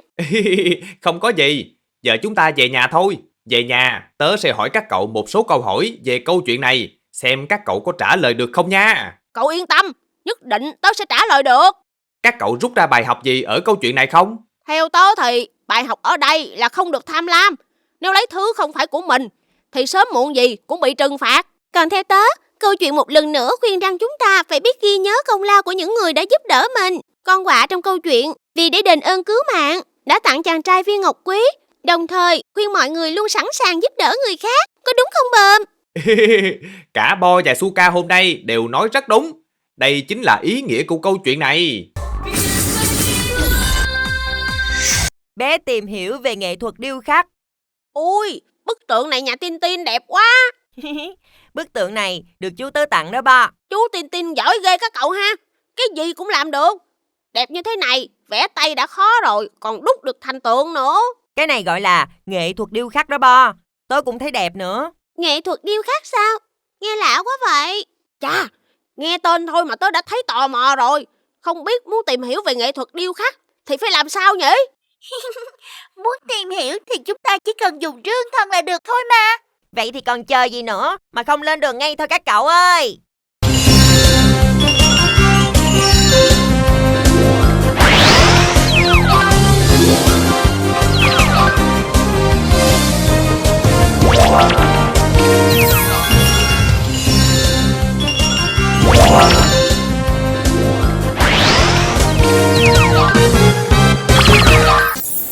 Ui, ở đây có nhiều tượng thật đó. Không được động vào đâu ba. Hình như những bức tượng này được dùng để trưng bày và không được động vào đâu. Vậy hả? Thế thôi, tớ không động vào nữa. Nhưng không biết ai sẽ giải đáp thắc mắc về nghệ thuật điêu khắc cho chúng ta đây các cậu nhỉ? Các cháu tới đây để tìm hiểu về nghệ thuật điêu khắc sao? Dạ, chúng cháu chào chú ạ. Đúng là chúng cháu đến để tìm hiểu về nghệ thuật điêu khắc. Chú có thể giúp chúng cháu không ạ? Điêu khắc là hình thức tạo vật 3D. Các tác phẩm được tạo hình từ gỗ, đá, kim loại hay thủy tinh. Ngoài ra còn có rất nhiều tác phẩm được tạo từ đất sét, nhựa, polymer, dệt may và các kim loại nhẹ khác. Điêu khắc không chỉ là tác phẩm được tạo ra mà còn là không gian trưng bày bao gồm âm thanh, ánh sáng, vân vân. Hình thức tạo nên một tác phẩm có rất nhiều, có thể đục, đẽo, tạc, bỏ phần thừa đi hoặc lắp ráp, hàn gắn thêm những phần cần thiết. Wow, không ngờ điêu khắc lại có nhiều hình thức thực hiện như vậy. Nhưng cháu thắc mắc không biết nghệ thuật điêu khắc ra đời ở đâu và từ khi nào ạ? Nghề điêu khắc đã xuất hiện từ rất lâu trên thế giới. Các tác phẩm vĩ đại đã qua bàn tay của các nghệ nhân điêu luyện, hiện nay để lại cho nhân loại các tượng đá không những là những tác phẩm có giá trị, mà còn là biểu tượng của quốc gia. Nhưng để nói về lịch sử ra đời của nghề này thì chưa có câu trả lời chính xác. Có thể là từ thời cổ đại, người nguyên thủy đã tạo ra được những tác phẩm đầu tiên rồi. Từ đó tới nay, nghệ thuật điêu khắc đã được phân loại thành 3 xu hướng chính.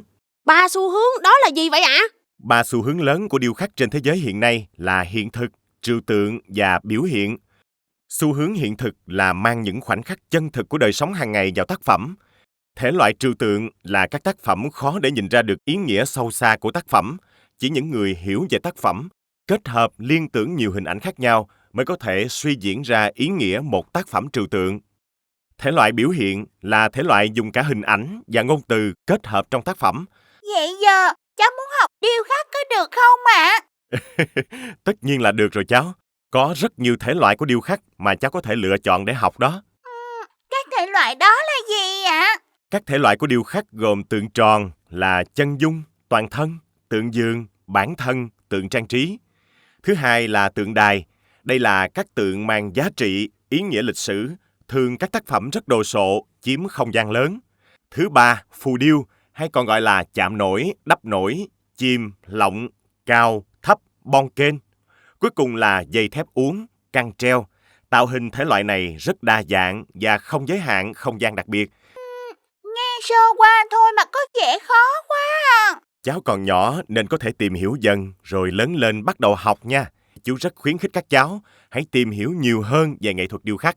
Dạ, cháu sẽ tìm hiểu kỹ hơn ạ.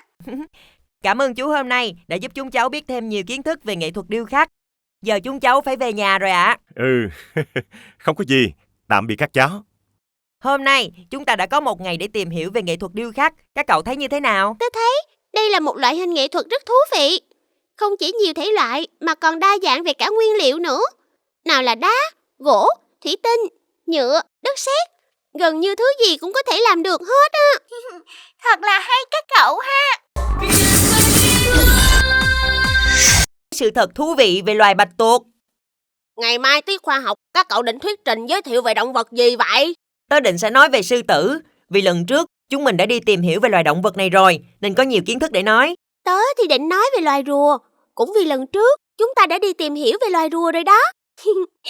Tớ thì đang muốn chọn bạch tuộc để nói, nhưng mà tớ lại không hiểu nhiều về bạch tuộc. Không biết phải làm sao nữa. Không biết thì bây giờ chúng ta cùng đi tìm hiểu là được thôi mà. Tin nói đúng đó. Chúng ta cũng lên đường tìm bạn bạch tuộc thôi.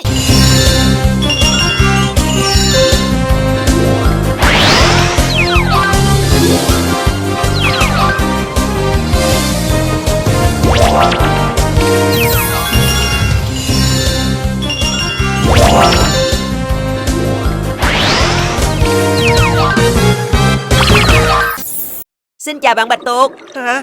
Các cậu là ai vậy? Đến gặp tôi có việc gì không? Cậu đừng sợ, chúng tớ chỉ muốn đến tìm hiểu về cậu thôi mà. Tìm hiểu về tớ sao?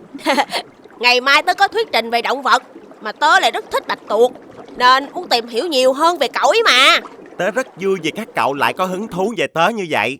Bạch tuộc thuộc bộ Octopoda.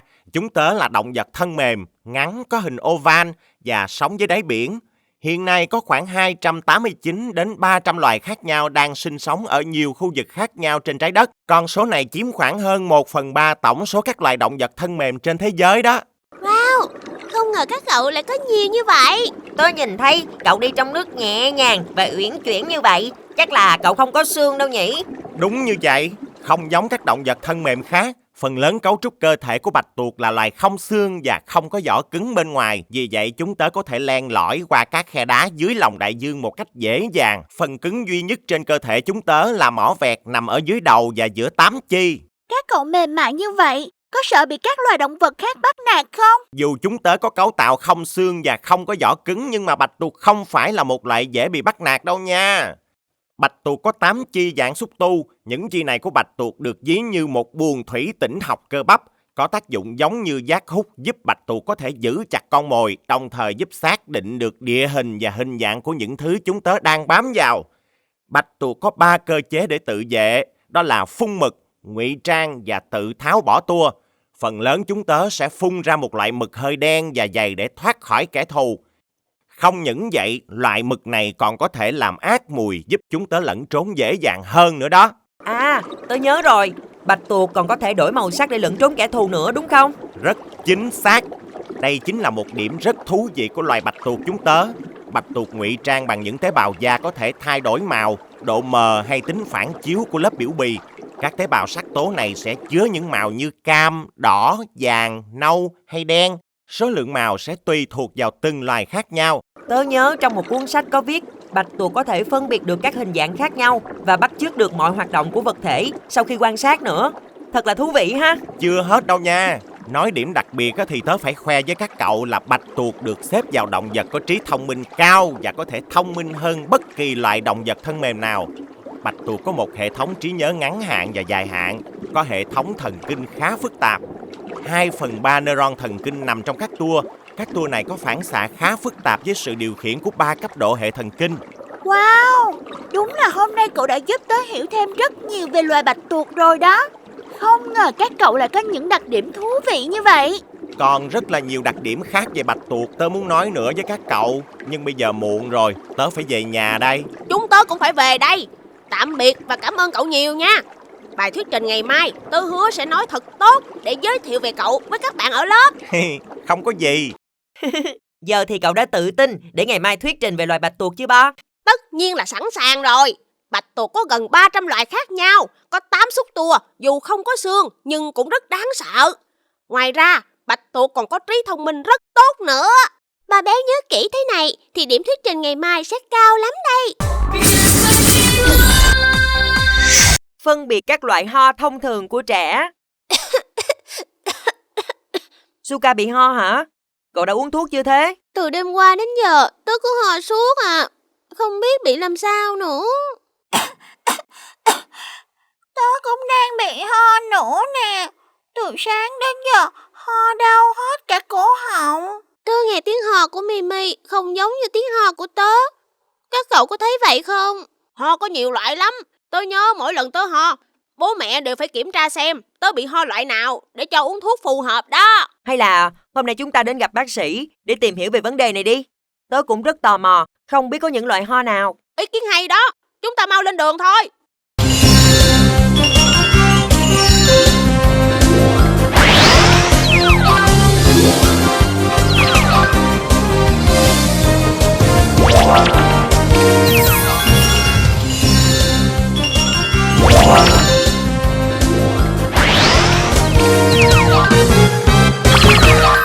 Chúng cháu chào bác ạ.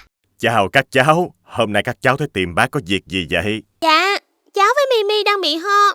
Mà nghe Bo Béo nói có nhiều loại ho khác nhau lắm đúng không ạ? Việc bị ho không còn là điều xa lạ gì với chúng ta nữa, bởi hầu như bất kỳ ai cũng đã từng bị ho một lần. Nhưng không phải ai cũng biết có những loại ho nào và nguyên nhân dẫn tới tình trạng ho đó. Bác rất là vui vì các cháu quan tâm tới vấn đề này. Vậy bác nói rõ hơn cho chúng cháu nghe đi ạ. Một số loại ho thường gặp ở trẻ có thể kể đến như ho khan từng cơn, ho ra đờm hay ho gà. Trẻ bị ho tùy trường hợp mà nguyên nhân và cách xử lý sẽ khác nhau. Ví dụ như nguyên nhân gây ra ho khan từng cơn ở trẻ bắt nguồn từ các bệnh truyền nhiễm đường hô hấp trên, vùng mũi và cổ họng. Vậy còn ho đờm và ho gà thì sao ạ? Ho đờm là loại ho gây ra bởi chất dịch nhầy ở đường hô hấp dưới của bé. Nguyên nhân thường gặp của ho có đờm là viêm phế quản, viêm tiểu phế quản và bệnh hen suyễn. Còn ho gà tương tự như cảm lạnh, tuy nhiên các cơn ho càng lúc càng nặng hơn, nhất là vào ban đêm. Không ngờ ho thôi mà cũng nhiều loại và nhiều nguyên nhân như vậy các cậu ha. Vậy khi bị ho thì phải điều trị như thế nào là tốt nhất ạ? Có rất là nhiều cách để điều trị ho, và từng loại ho sẽ có từng phương pháp điều trị phù hợp. Một số phương pháp chăm trẻ khi trẻ bị ho có thể kể đến như để bé có thời gian nghỉ ngơi nhiều hơn, tăng cường đề kháng cho bé bằng các loại thực phẩm bổ dưỡng. Bên cạnh đó, cần bổ sung nhiều nước và các chất điện giải. Nếu trẻ ho nhẹ, có thể sử dụng một số thực phẩm tự nhiên giúp trẻ giảm ho như chanh, tỏi, mật ong, rễ cam thảo, lá diếp cá, lá húng chanh, lá hẹ, vân vân. Nhưng lưu ý là cần sử dụng liều lượng phù hợp với từng trẻ nha. May quá, không thấy nhắc đến việc uống thuốc. Cháu sợ nhất là uống thuốc đó ạ. Đắng ơi là đắng. Khi mà ho chuyển biến nặng hơn, thì việc phải uống thuốc là không thể tránh khỏi. Nhưng phải lựa chọn sản phẩm thuốc uy tín và phải phù hợp với trẻ để đạt hiệu quả tốt nhất. Thuốc ho của trẻ nên dùng loại thuốc có chiết xuất từ các thảo dược tự nhiên như cao khô, lá thường xuân, dược liệu thu hái theo quy trình GACP, không chứa cồn, không chứa chất tạo màu và được sản xuất theo quy trình nghiêm ngặt.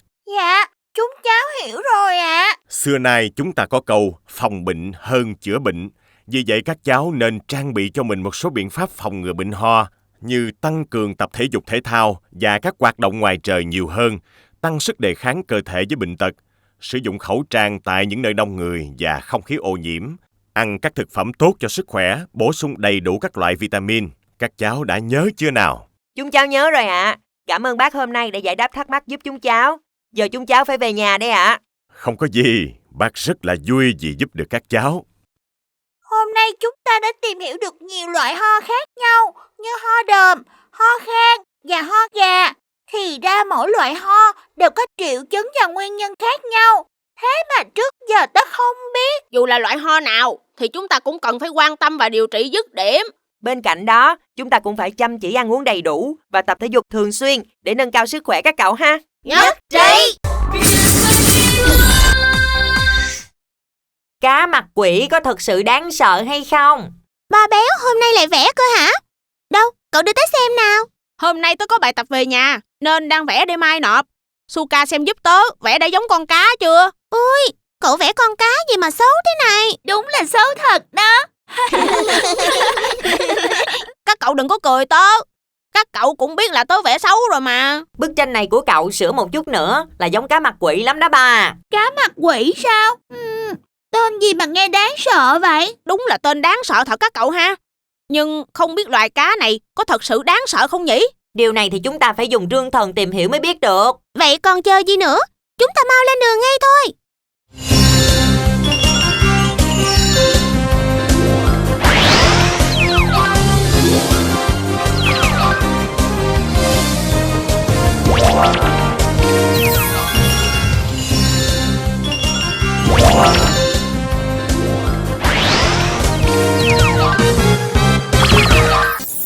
Không biết ở đây chúng ta có được gặp bạn cá mặt quỷ không nhỉ? Ồ, các cậu đang muốn tìm cá mặt quỷ sao? Tớ vừa thấy bạn ấy ở đây, nhưng chắc là bạn ấy đi rồi. Vậy bạn san hô có thể nói cho chúng tớ biết về loài cá mặt quỷ không? Nói thật là tớ chưa dám gặp bạn ấy. Tất nhiên là được rồi. Cá mặt quỷ hay còn được biết đến với tên gọi khác như cá mang ếch, cá mao ếch là một chi cá thuộc họ cá mao mặt quỷ. Loài cá này có vẻ bề ngoài vô cùng thô ráp, xấu xí. Trong khoa học, loại cá này được xếp vào hàng những loài cá độc và được mệnh danh là sát thủ đại dương, với những tia ở vây lưng rất độc. Tớ tưởng loài cá này chỉ có gương mặt đáng sợ thôi, không ngờ là còn có cả độc nữa. Đúng vậy, độc tố của cá mặt quỷ có bản chất protein với trọng lượng phân tử có thể lên tới 15.800 kDa. Độc tố này sẽ tác động trực tiếp đến hệ cơ vận động, hệ trơn của cơ tim và hệ thần kinh. Ngay sau khi bị gai của cá mặt quỷ đâm vào người, vùng vết thương sẽ trở nên tím bầm hoặc đỏ, sau đó sưng phù và nóng. Nếu như không chăm sóc vết thương tốt, sẽ dẫn đến tình trạng bội nhiễm, thậm chí là hoại tử cục bộ. Trường hợp bị nhiễm độc nặng thì nạn nhân có thể bị suy giảm nhịp tim, sốt, lên cơn co giật, nôn mửa, rối loạn hô hấp, lạnh chân tay, ngất xỉu, thậm chí là tử vong. Những triệu chứng kể trên có thể kéo dài trong nhiều ngày, cũng có khi là cả tháng. Ui, đáng sợ như vậy sao? Nghe thì có vẻ đáng sợ, nhưng thịt của loài cá này lại được con người rất ưa thích và thuộc hàng đắt đỏ nữa đó nha. Ủa, sao cậu vừa nói có độc mà vẫn ăn được thế? Nếu như biết sơ chế, chế biến đúng cách thì chúng sẽ trở thành món ăn ngon, bổ dưỡng và vô cùng quý hiếm. Cụ thể, độc của cá mặt quỷ nằm ẩn sâu trong các túi độc bên dưới những chiếc gai nhọn trên lưng, nên việc cần làm là loại bỏ đi phần da của cá. Lưu ý khi làm cần bảo hộ tay của mình để trong quá trình sơ chế không bị các gây độc của nó đâm vào tay. Chắc vì loài cá này sơ chế khó nên giá thành mới đắt có phải không nhỉ? Trái với vẻ ngoài dữ tợn và không mấy thân thiện, thịt cá mặt quỷ lại có giá trị dinh dưỡng rất cao. Loài cá này là nguồn đạm phong phú. Đạm cũng hỗ trợ quá trình trao đổi chất, hỗ trợ hệ miễn dịch và góp phần xây dựng cơ bắp, giúp tăng cơ, giảm mỡ. Bên cạnh đó, thịt cá mặt quỷ rất giàu vitamin A, B6, B12 và các khoáng chất thiết yếu cho một cơ thể khỏe mạnh như phosphor, sắt, selen. Đặc biệt không thể không kể omega 3, axit béo rất bổ dưỡng cho hệ thần kinh và hệ tim mạch. Không chỉ vậy, thịt loài cá này còn dai, giòn như thịt ốc. Bởi vậy chứa rất nhiều canxi và DHA, tốt cho xương khớp, giúp phát triển chiều cao ở trẻ nhỏ, cũng như phục hồi các vấn đề lão hóa sụn khớp ở người già. Không ngờ thịt của cá mặt quỷ lại có nhiều giá trị dinh dưỡng đến vậy các cậu ha. Có dịp tớ nhất định phải thử mới được. Được rồi, không còn việc gì nữa thì tớ đi đây nha. Cảm ơn cậu rất nhiều, hôm nay đã dành thời gian giải đáp thắc mắc cho chúng tớ. Tạm biệt cậu. Đã vậy thì tớ sẽ sửa bức tranh này cho thật giống cá mặt quỷ mới được. Chắc các bạn ở lớp cũng sẽ ngạc nhiên lắm đây. Cá mặt quỷ dù có vẻ ngoài đáng sợ và có nọc độc ở da, nhưng chỉ cần biết sơ chế thì thịt của loài cá này rất ngon và nhiều dinh dưỡng. Đây quả là một loại cá đặc biệt các cậu ha. Loài quả được mệnh danh là vua của các loại trái cây, sầu riêng. Các cậu có ngửi thấy mùi gì không? Mùi này quen quá à. Ta-da! Chính là mùi sầu riêng đó các cậu. Wow, thì ra là sầu riêng. Thôi thôi, tớ chẳng thấy ngon gì cả. Thui lắm á. Thì Bo thuộc team không ăn được sầu riêng. Thế mà tớ cứ tưởng cái gì cậu cũng ăn được chứ. Bo không ăn được sầu riêng là phí lắm nha. Đây được mệnh danh là vua của các loại trái cây đó. Mày nói đùa tớ hả? Sầu riêng mà được mệnh danh là vua của các loại trái cây sao? Không tin thì chúng ta cùng đi kiểm chứng thôi các cậu. Nhất trí. Chúng ta lên đường thôi.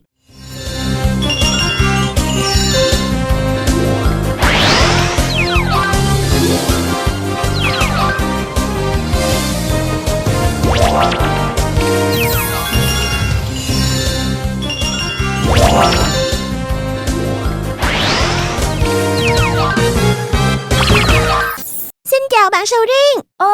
Chào các cậu. Các cậu là ai? Đến gặp tớ có việc gì thế? Xin tự giới thiệu, chúng tớ là biệt đội siêu nhân nhí.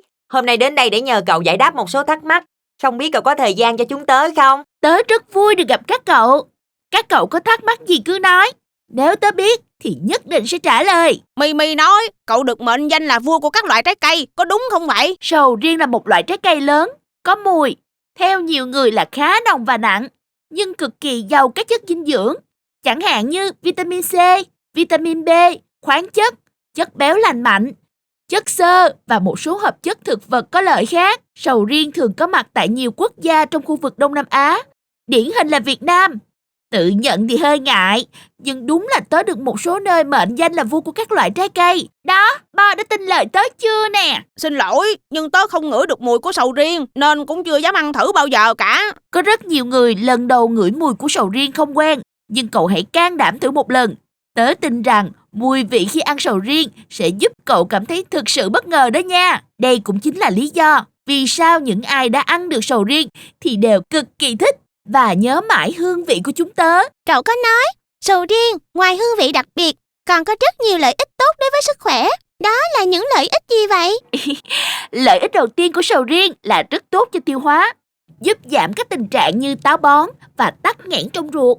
Các vấn đề như chướng bụng, đầy hơi, ợ chua, chuột rút và khó tiêu có thể được giảm bớt. Tớ nghe nói ăn sầu riêng rất tốt cho xương, có đúng không nhỉ? Đúng như vậy, sầu riêng là một nguồn cung cấp magie, kali, mangan và đồng tuyệt vời. Tất cả những khoáng chất này đều đóng vai trò không thể thiếu trong việc phát triển và duy trì sức mạnh và độ bền của xương. Kali làm tăng hiệu quả hấp thụ chất dinh dưỡng của các tế bào, đồng thời cải thiện sức khỏe của xương. Không ngờ ăn sầu riêng mà còn tốt cho xương nữa đó. Chưa hết đâu, sầu riêng chúng tớ còn làm đẹp da nữa đó. Sầu riêng chứa lượng vitamin C nhiều hơn hầu hết các loại trái cây nhiệt đới. Một khẩu phần khoảng 2 muỗng sầu riêng cỡ vừa chứa đến 11,6 mg vitamin C. Giờ tớ mới biết, ăn sầu riêng còn đẹp da nữa.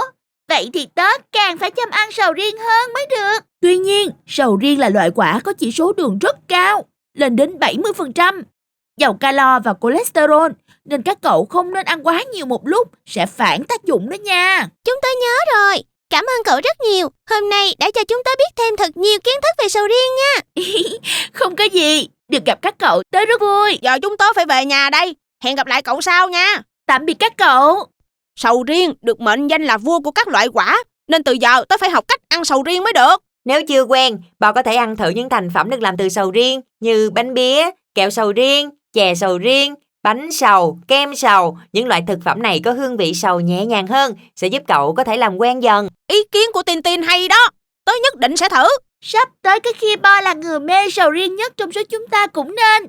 Nhưng cậu phải nhớ rằng sầu riêng có lượng calo cao, nên cậu không được ăn nhiều đâu đó.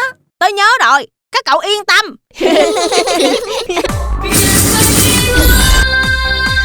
Thời gian khoa học cho các bữa ăn hàng ngày. Tớ có bánh nè, các cậu ăn luôn đi cho nóng. Hôm nay 9 giờ tớ mới ăn sáng, vẫn chưa đói lắm. Nhưng Suka cho thì tớ vẫn ăn. Thời điểm ăn sáng muộn như vậy là không hợp lý đâu Bo. 9 giờ vẫn là buổi sáng mà. Thế có gì mà không hợp lý chứ?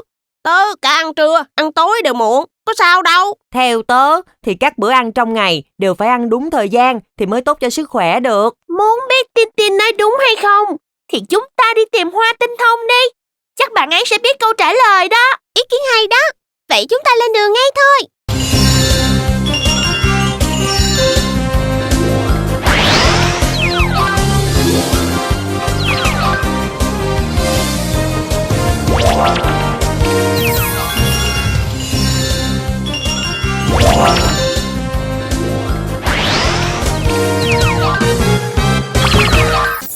Xin chào Hoa Tinh Thông. Chào các cậu hôm nay cần tới giải đáp thắc mắc gì đây nào?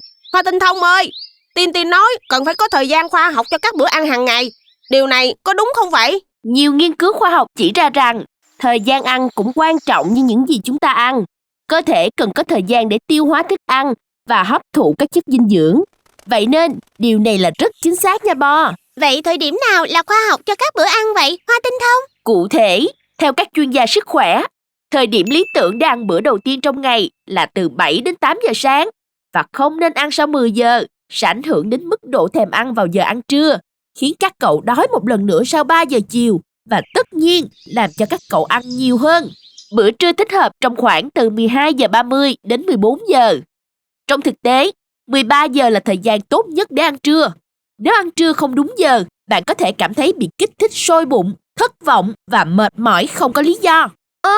Bữa trưa ăn muộn như vậy hả? Nhà tớ toàn ăn cơm khoảng từ 11 đến 12 giờ trưa thôi à. Thực tế vì lý do công việc và học tập, thói quen ăn trưa của mọi người thường được đẩy lên sớm hơn. Nhưng thực tế, theo nguyên tắc, thì chúng ta nên ăn trưa vào thời điểm từ 12 giờ 30 đến 14 giờ. Trong đó, 13 giờ là thời điểm tốt nhất. Nhưng chỉ cần cách bữa sáng 4 tiếng, thì việc ăn trưa sớm hơn một chút cũng không ảnh hưởng quá nhiều đến sức khỏe. Vì vậy, các cậu hãy yên tâm nha. Vậy thì chúng tớ yên tâm rồi. Nhưng còn bữa tối thì sao, Hoa Tinh Thông? Thói quen ăn uống lành mạnh là kết thúc bữa ăn tối trước 18 giờ 30. Nhưng nếu quá bận rộn, các cậu có thể ăn từ 18 giờ đến 21 giờ. Tuy nhiên, cần hoàn thành bữa ăn tối trước 22 giờ. Ngoài ra, không nên ăn đồ ăn nhẹ vào nửa đêm và cách lý tưởng để tránh tăng cân là ăn tối ít nhất 3 giờ trước khi đi ngủ. Trên đây là 3 thời điểm khoa học cho các bữa ăn hàng ngày. Các cậu hãy ghi nhớ và áp dụng để có một sức khỏe tốt nhất nha. Tớ muốn hỏi là nếu không ăn uống theo giờ khoa học thì sẽ có ảnh hưởng gì đến sức khỏe hả, Hoa Tinh Thông? Hoạt động của cơ thể sẽ đạt mức tối ưu khi các cậu ăn uống đúng cách. Cụ thể hơn, thời gian ăn uống khoa học mà tớ nêu trên đã được nghiên cứu để phù hợp nhất với nhịp điệu sinh học của con người. Nếu ăn uống không khoa học trong một thời gian dài như bỏ bữa, ăn quá muộn, quá khuya sẽ làm xáo trộn nhịp điệu sinh học. Từ đó rất dễ dẫn đến hàng loạt vấn đề liên quan đến quá trình trao đổi chất. Vậy thì từ giờ, tớ nhất định phải ăn uống chuẩn theo giờ khoa học cho các bữa ăn hàng ngày mới được. Cảm ơn Hoa Tinh Thông rất nhiều vì đã giúp chúng tớ giải đáp thắc mắc. Không có gì. Một số lưu ý nữa khi thức dậy sau một đêm dài. Hãy khởi động hệ tiêu hóa của các cậu trước bữa ăn sáng bằng một cốc nước ấm. Không nên uống quá nhiều, chỉ khoảng 100ml thôi nhé. Việc này sẽ giúp cuốn trôi, làm sạch chất nhầy trong cổ họng, chuẩn bị sẵn sàng cho việc nạp năng lượng buổi sáng. Tớ nhớ rồi. Về nhà, tớ nhất định sẽ làm theo lời cậu nói. Giờ chúng tớ phải về nhà rồi. Hẹn gặp lại cậu sau nha. Tạm biệt các cậu. Các cậu đã nhớ hết thời gian khoa học cho các bữa ăn chưa nào? Thời gian khoa học cho bữa sáng là từ 7 giờ đến 8 giờ sáng. Bữa trưa là từ 12 giờ 30 đến 14 giờ. Còn bữa tối là từ 18 giờ 30 đến 21 giờ. Trong đó, bữa trưa nên cách bữa sáng ít nhất 4 tiếng và bữa tối cách giờ đi ngủ ít nhất 3 tiếng. Đúng không Suka? Tin nói rất là chính xác. Khi bị ho, cần làm gì?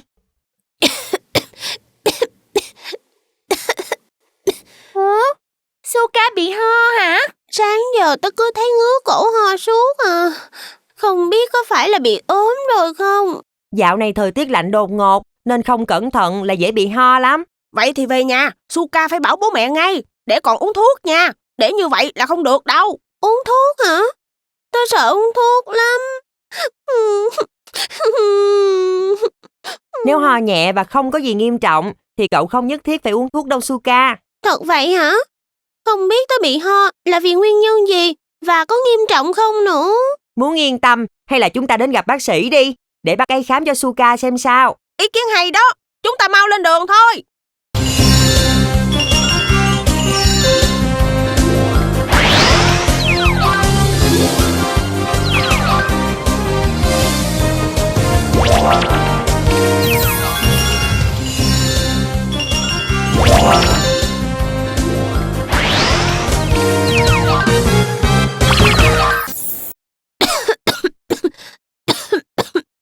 Suka bị ho sao? Vào đây bác xem cho nào. Dạ, sáng giờ cháu cứ ho suốt ạ.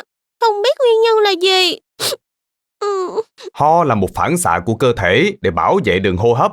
Khi đường hô hấp có vấn đề và bị tấn công bởi virus, vi khuẩn, khói thuốc, khói xe, bụi, thì phản xạ cơ thể sẽ ho để tống những virus, vi khuẩn đó ra ngoài.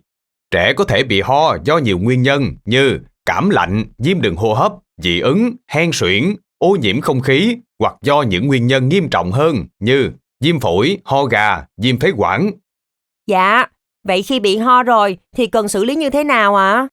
Khi trẻ ho, để giảm các cơn ho cần giữ ấm cho cơ thể, nhưng không được mặc quá nhiều quần áo khiến trẻ nóng nực.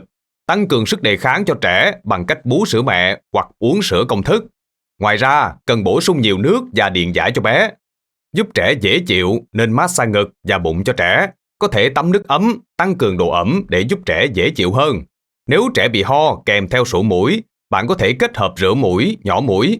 Một số trường hợp cần thiết có thể sử dụng thêm biện pháp giảm ho an toàn từ thảo dược như hấp lá hẹ, quất, hoa hồng với chút xíu mật ong.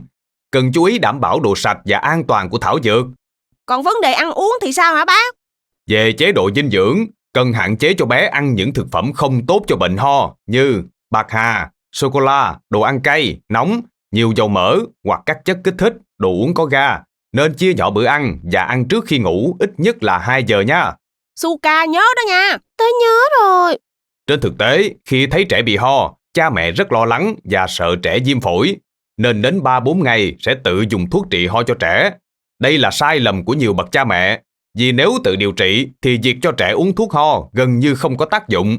Bởi vì ho chỉ là triệu chứng, nguyên nhân khiến trẻ ho là do virus hoặc vi khuẩn. Trong khi đó, thuốc ho chỉ có thể đè chặn phản xạ ho, không diệt được virus hay vi khuẩn. Khi nguyên nhân gây ho vẫn còn, thì trẻ vẫn tiếp tục bị bệnh. Việc giảm ho chỉ là nhất thời thôi. Nói như vậy thì dùng thuốc kháng sinh chắc chắn là không được rồi đúng không ạ? Tin nói rất đúng nha. Một số bố mẹ cũng thường xuyên tự ý cho trẻ dùng kháng sinh. Điều này thật sự nguy hại vì kháng sinh chỉ diệt được vi khuẩn, không diệt được virus. Mà ho ở trẻ đa số là do virus.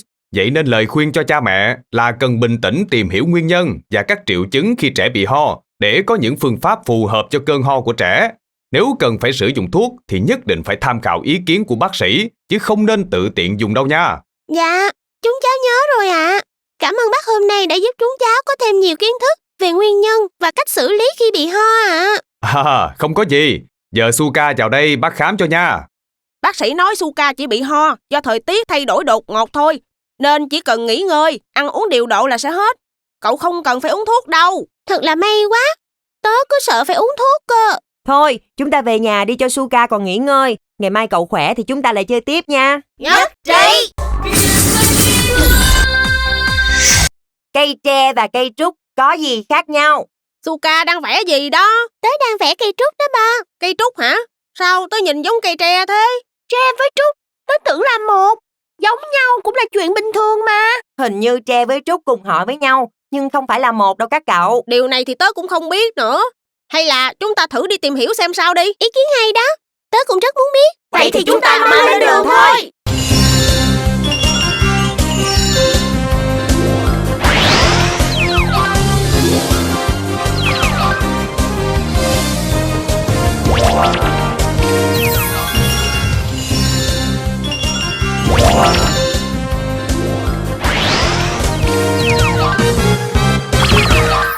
Xin chào bạn tre. Các cậu là ai vậy?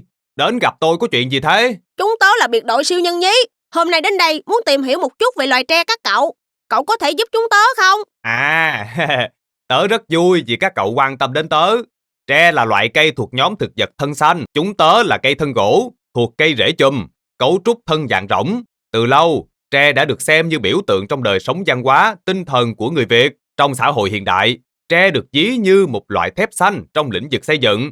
đem lại những công trình bền đẹp, thẩm mỹ mà rất kinh tế. Các cậu còn muốn biết thêm gì nữa nào? Tớ thắc mắc không biết tre với trúc có phải là một không? Không đâu nha.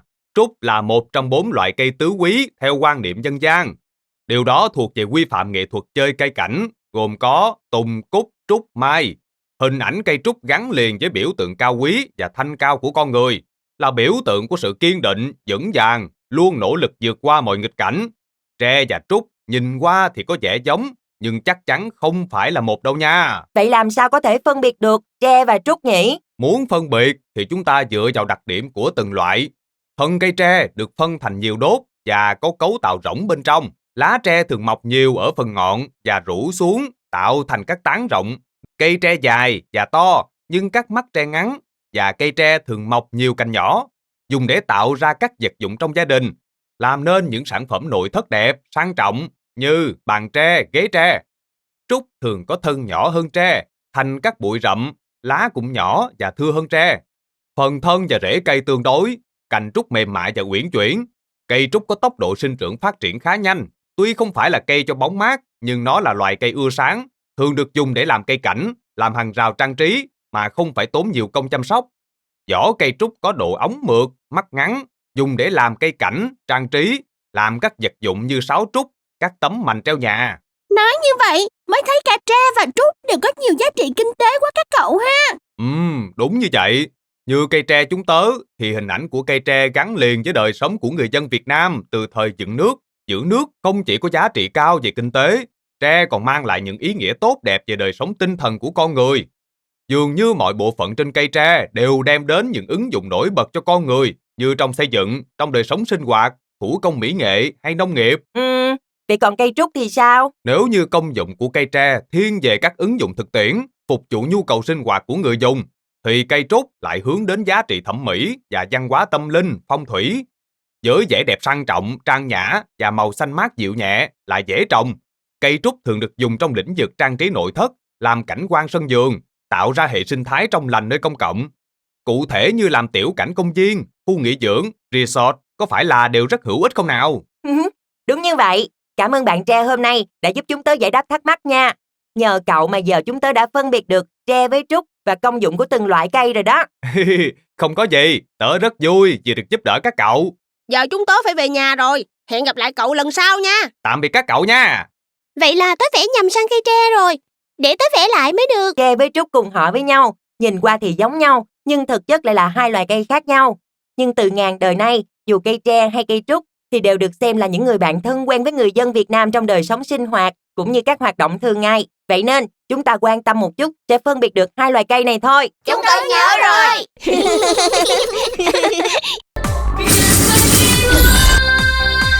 Những sự thật thú vị về hươu cao cổ.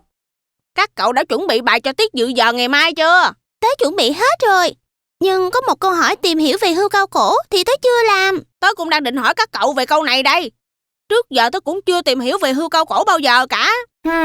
Tớ chỉ biết hươu cao cổ là loài vật có vú cao nhất thế giới thôi à. Còn lại thì cũng không biết gì cả. Vậy hay là hôm nay chúng ta lên đường tìm hiểu về hươu cao cổ xem sao đi. Ý kiến hay đó. Chúng ta mau lên đường thôi.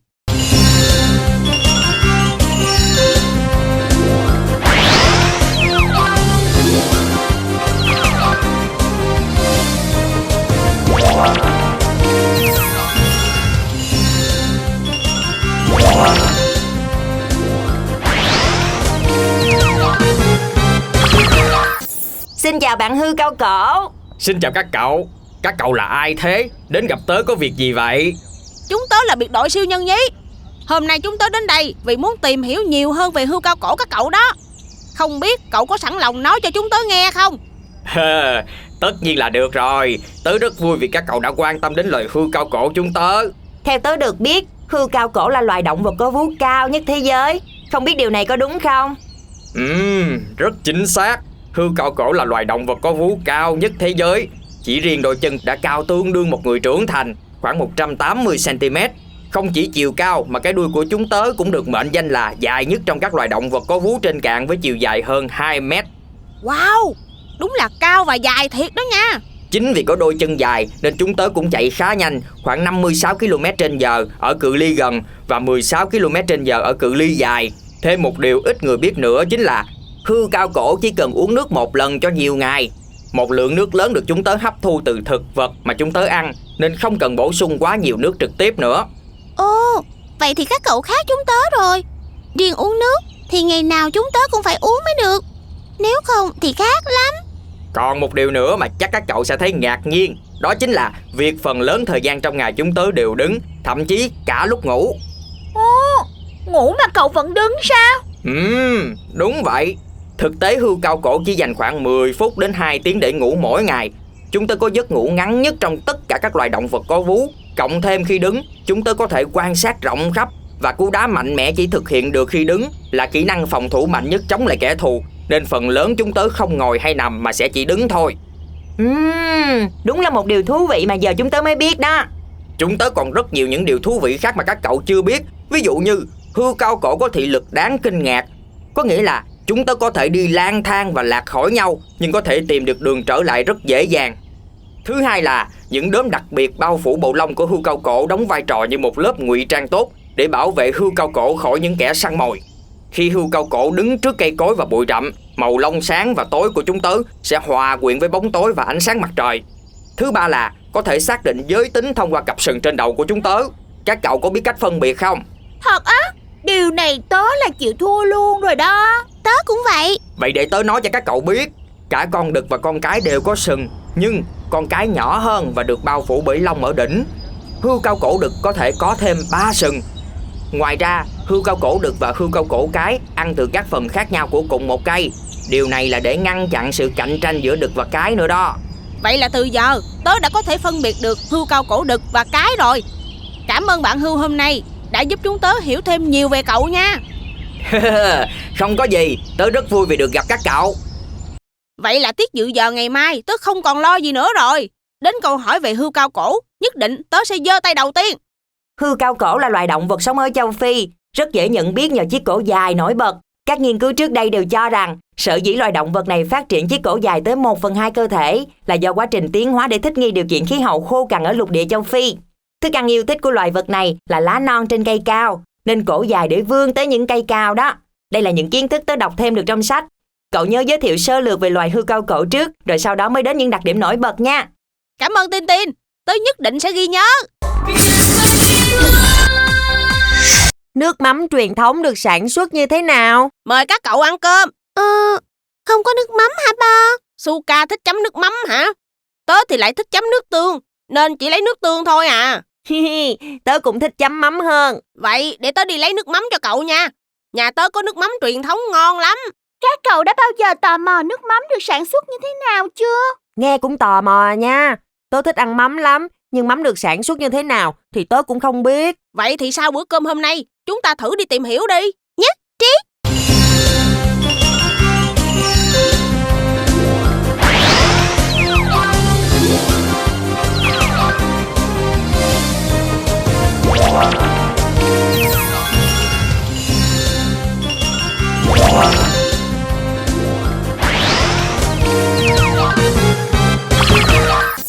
Chúng cháu chào bác ạ. Chào các bạn nhỏ, các cháu muốn mua mắm sao? Dạ bác ơi, chúng cháu đến đây muốn tìm hiểu về quy trình làm mắm truyền thống. Không biết bác có thể giúp chúng cháu không ạ? Nước mắm truyền thống là một loại gia vị quan trọng trong bữa ăn của mỗi gia đình Việt. Tuy nhiên, để làm ra loại nước mắm nguyên chất ngon, đòi hỏi phải tuân thủ đúng quy trình sản xuất hết sức tỉ mỉ. Các cháu đã sẵn sàng nghe toàn bộ quy trình làm mắm truyền thống chưa nào? Dạ rồi ạ. Quy trình sản xuất nước mắm truyền thống ngon trước tiên phụ thuộc vào việc chọn nguyên liệu. Nguyên liệu của nước mắm chỉ gồm cá tươi và muối biển. Hầu như loại cá nào cũng làm được nước mắm, nhưng để cho ra nước mắm có giá trị cảm quan, chỉ tiêu chất lượng và dinh dưỡng cao nhất chỉ có thể là cá cơm than, cơm trắng. Bên cạnh cá cơm tươi sạch, muối cũng là yếu tố cực kỳ quan trọng. Muối dùng ủ cá phải tinh khiết, có độ kết tinh cao, ít tạp chất. Không ngờ làm mắm chỉ cần 2 nguyên liệu thôi. Thế mà cháu cứ nghĩ sẽ cần nhiều nguyên liệu lắm cơ. Sau khi có nguyên liệu rồi thì chúng ta sẽ làm gì đầu tiên ạ? Đầu tiên, cá cơm tươi được trộn với muối theo tỷ lệ vàng 3:1. Sau khi trộn đều cá cơm với muối, tất cả sẽ được cho vào thùng chụp. Loại thùng này khá đặc biệt khi được làm bằng gỗ và được quấn quanh gia cố bằng những sợi dây to tạo ra từ cây mây rừng. Chỉ như vậy là xong mà. Chưa đâu. Để đảm bảo quy trình sản xuất nước mắm sạch, người ta sẽ phủ một lớp muối dày lên cá và gài nén cá lại mà không thêm bất cứ chất bảo quản nào vào thùng. Tiếp theo, cá sẽ được ủ ở những chiếc thùng chợp này từ 12 đến 15 tháng. Có hai phương pháp chính trong quá trình ủ chợp khi sản xuất nước mắm truyền thống là phơi chợp và đảo chợp. Trong quá trình phơi, đảo chợp, nhà sản xuất phải thực hiện việc kéo rút nước mắm để kiểm tra và bơm lại vào chợp để đảm bảo rút được tối đa dưỡng chất có trong cá. Hả? Tận 1 năm chúng ta mới có thể thu hoạch được thành quả. Đúng là làm nước mắm truyền thống không hề dễ dàng bác ha. Sau thời gian ủ chợp từ 6 tới 24 tháng, mắm đã chín và dậy mùi thơm. Nhà sản xuất sẽ thực hiện rút mắm nhĩ qua dòi nằm ở gần đáy chợp. Mắm nhĩ thu được sẽ được đưa trực tiếp vào bể lọc. Bể lọc mắm xưa kia bao gồm một số thành phần như than củi sạch, cát trắng, đá dụng. Việc lọc mắm đảm bảo lọc sạch những tạp chất, giảm lượng đạm thôi và lọc dáng mắm nếu có. Sau công đoạn lọc mắm, mẫu mắm thu được sẽ được đóng chai và chuyển tới cơ sở kiểm định nhằm kiểm tra thành phần mắm và được bán ra thị trường. Tớ cũng rất bất ngờ về cách làm nước mắm truyền thống. Không ngờ lại kỳ công và tốn nhiều thời gian như vậy. Mỗi vùng miền có cách làm nước mắm truyền thống khác nhau, nên cho ra sản phẩm mùi vị cũng khác nhau. Nhưng chung quy lại, để có một sản phẩm nước mắm ngon thì đều tốn rất nhiều công sức và tâm huyết. Vì vậy, hy vọng các cháu sẽ luôn yêu thích những giọt nước mắm này nha. Dạ, đối với cháu thì nước mắm chính là gia vị cháu yêu thích nhất đó ạ. Cảm ơn bác rất nhiều, hôm nay đã giúp chúng cháu hiểu thêm về quy trình làm mắm truyền thống ạ. Không có gì, bác rất vui khi được gặp các cháu. Giờ muộn rồi, chúng cháu phải về nhà đây ạ. Được rồi, tạm biệt các cháu. Tìm hiểu về quy trình làm nước mắm truyền thống xong, tớ lại càng thêm yêu quý loại gia vị này các cậu ạ.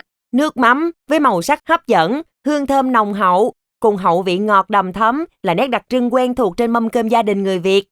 Tớ rất vui vì hôm nay chúng ta đã tìm hiểu được quy trình làm mắm, cũng như giúp Bo yêu thích hơn loại gia vị truyền thống này. Khi bị nước chảy vào tai, cần phải làm gì? Bo ơi! Bo! Hả? Cậu làm gì mà chúng tớ gọi mãi không nghe thế? Nãy tớ tắm, hình như bị nước chảy vào tai. Giờ cứ ù ù khó nghe lắm. Vậy giờ phải làm sao cho hết ù tai? Hay cứ để vậy sẽ hết hả Bo? Tớ không biết nữa. Tớ cũng đang khó chịu lắm nè. Hay chúng ta đến nhờ bác sĩ đi. Chắc chú ấy sẽ có cách đó. Ý kiến hay đó. Chúng ta lên đường thôi.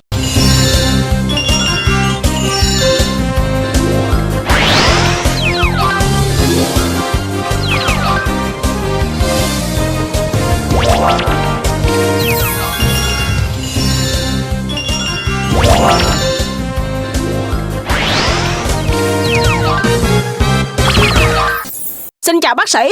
Chào các cháu.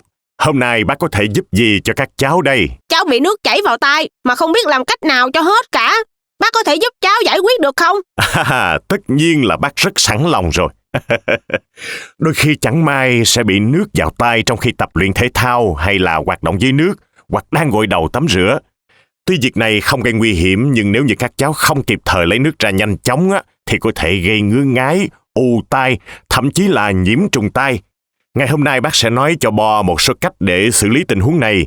Cháu áp dụng xem, cách nào hiệu quả thì làm theo nha. Cháu sẵn sàng nghe rồi đây. Cách đầu tiên là dùng khăn mềm, sạch, lau khô phần bên ngoài tai, thấm khô bớt nước phía bên ngoài cửa tai, không đưa khăn vào quá sâu trong ống tai. Sau đó là lắc nghiêng đầu sang phía bên tai có nước, rồi nhẹ nhàng kéo dái tai lựa theo các hướng để đánh động và dẫn nước chảy ra ngoài. Nếu vẫn chưa được thì nằm nghiêng về bên tai có nước trong vài phút để nước tự chảy ra. Nếu dùng cách này không được thì còn cách nào khác không bác sĩ? Còn chứ, cháu có thể thử cách dùng máy sấy tóc ở chế độ nhiệt và gió nhẹ nhất với khoảng cách phù hợp, rồi hướng về phía tai để hong cho mau khô. Hãy nhớ giữ máy cách tai ít nhất 30cm để tránh làm nóng tai quá mức. Nhưng cháu nên nhờ người lớn làm giúp để đảm bảo an toàn nha. Cách này có vẻ hay đó.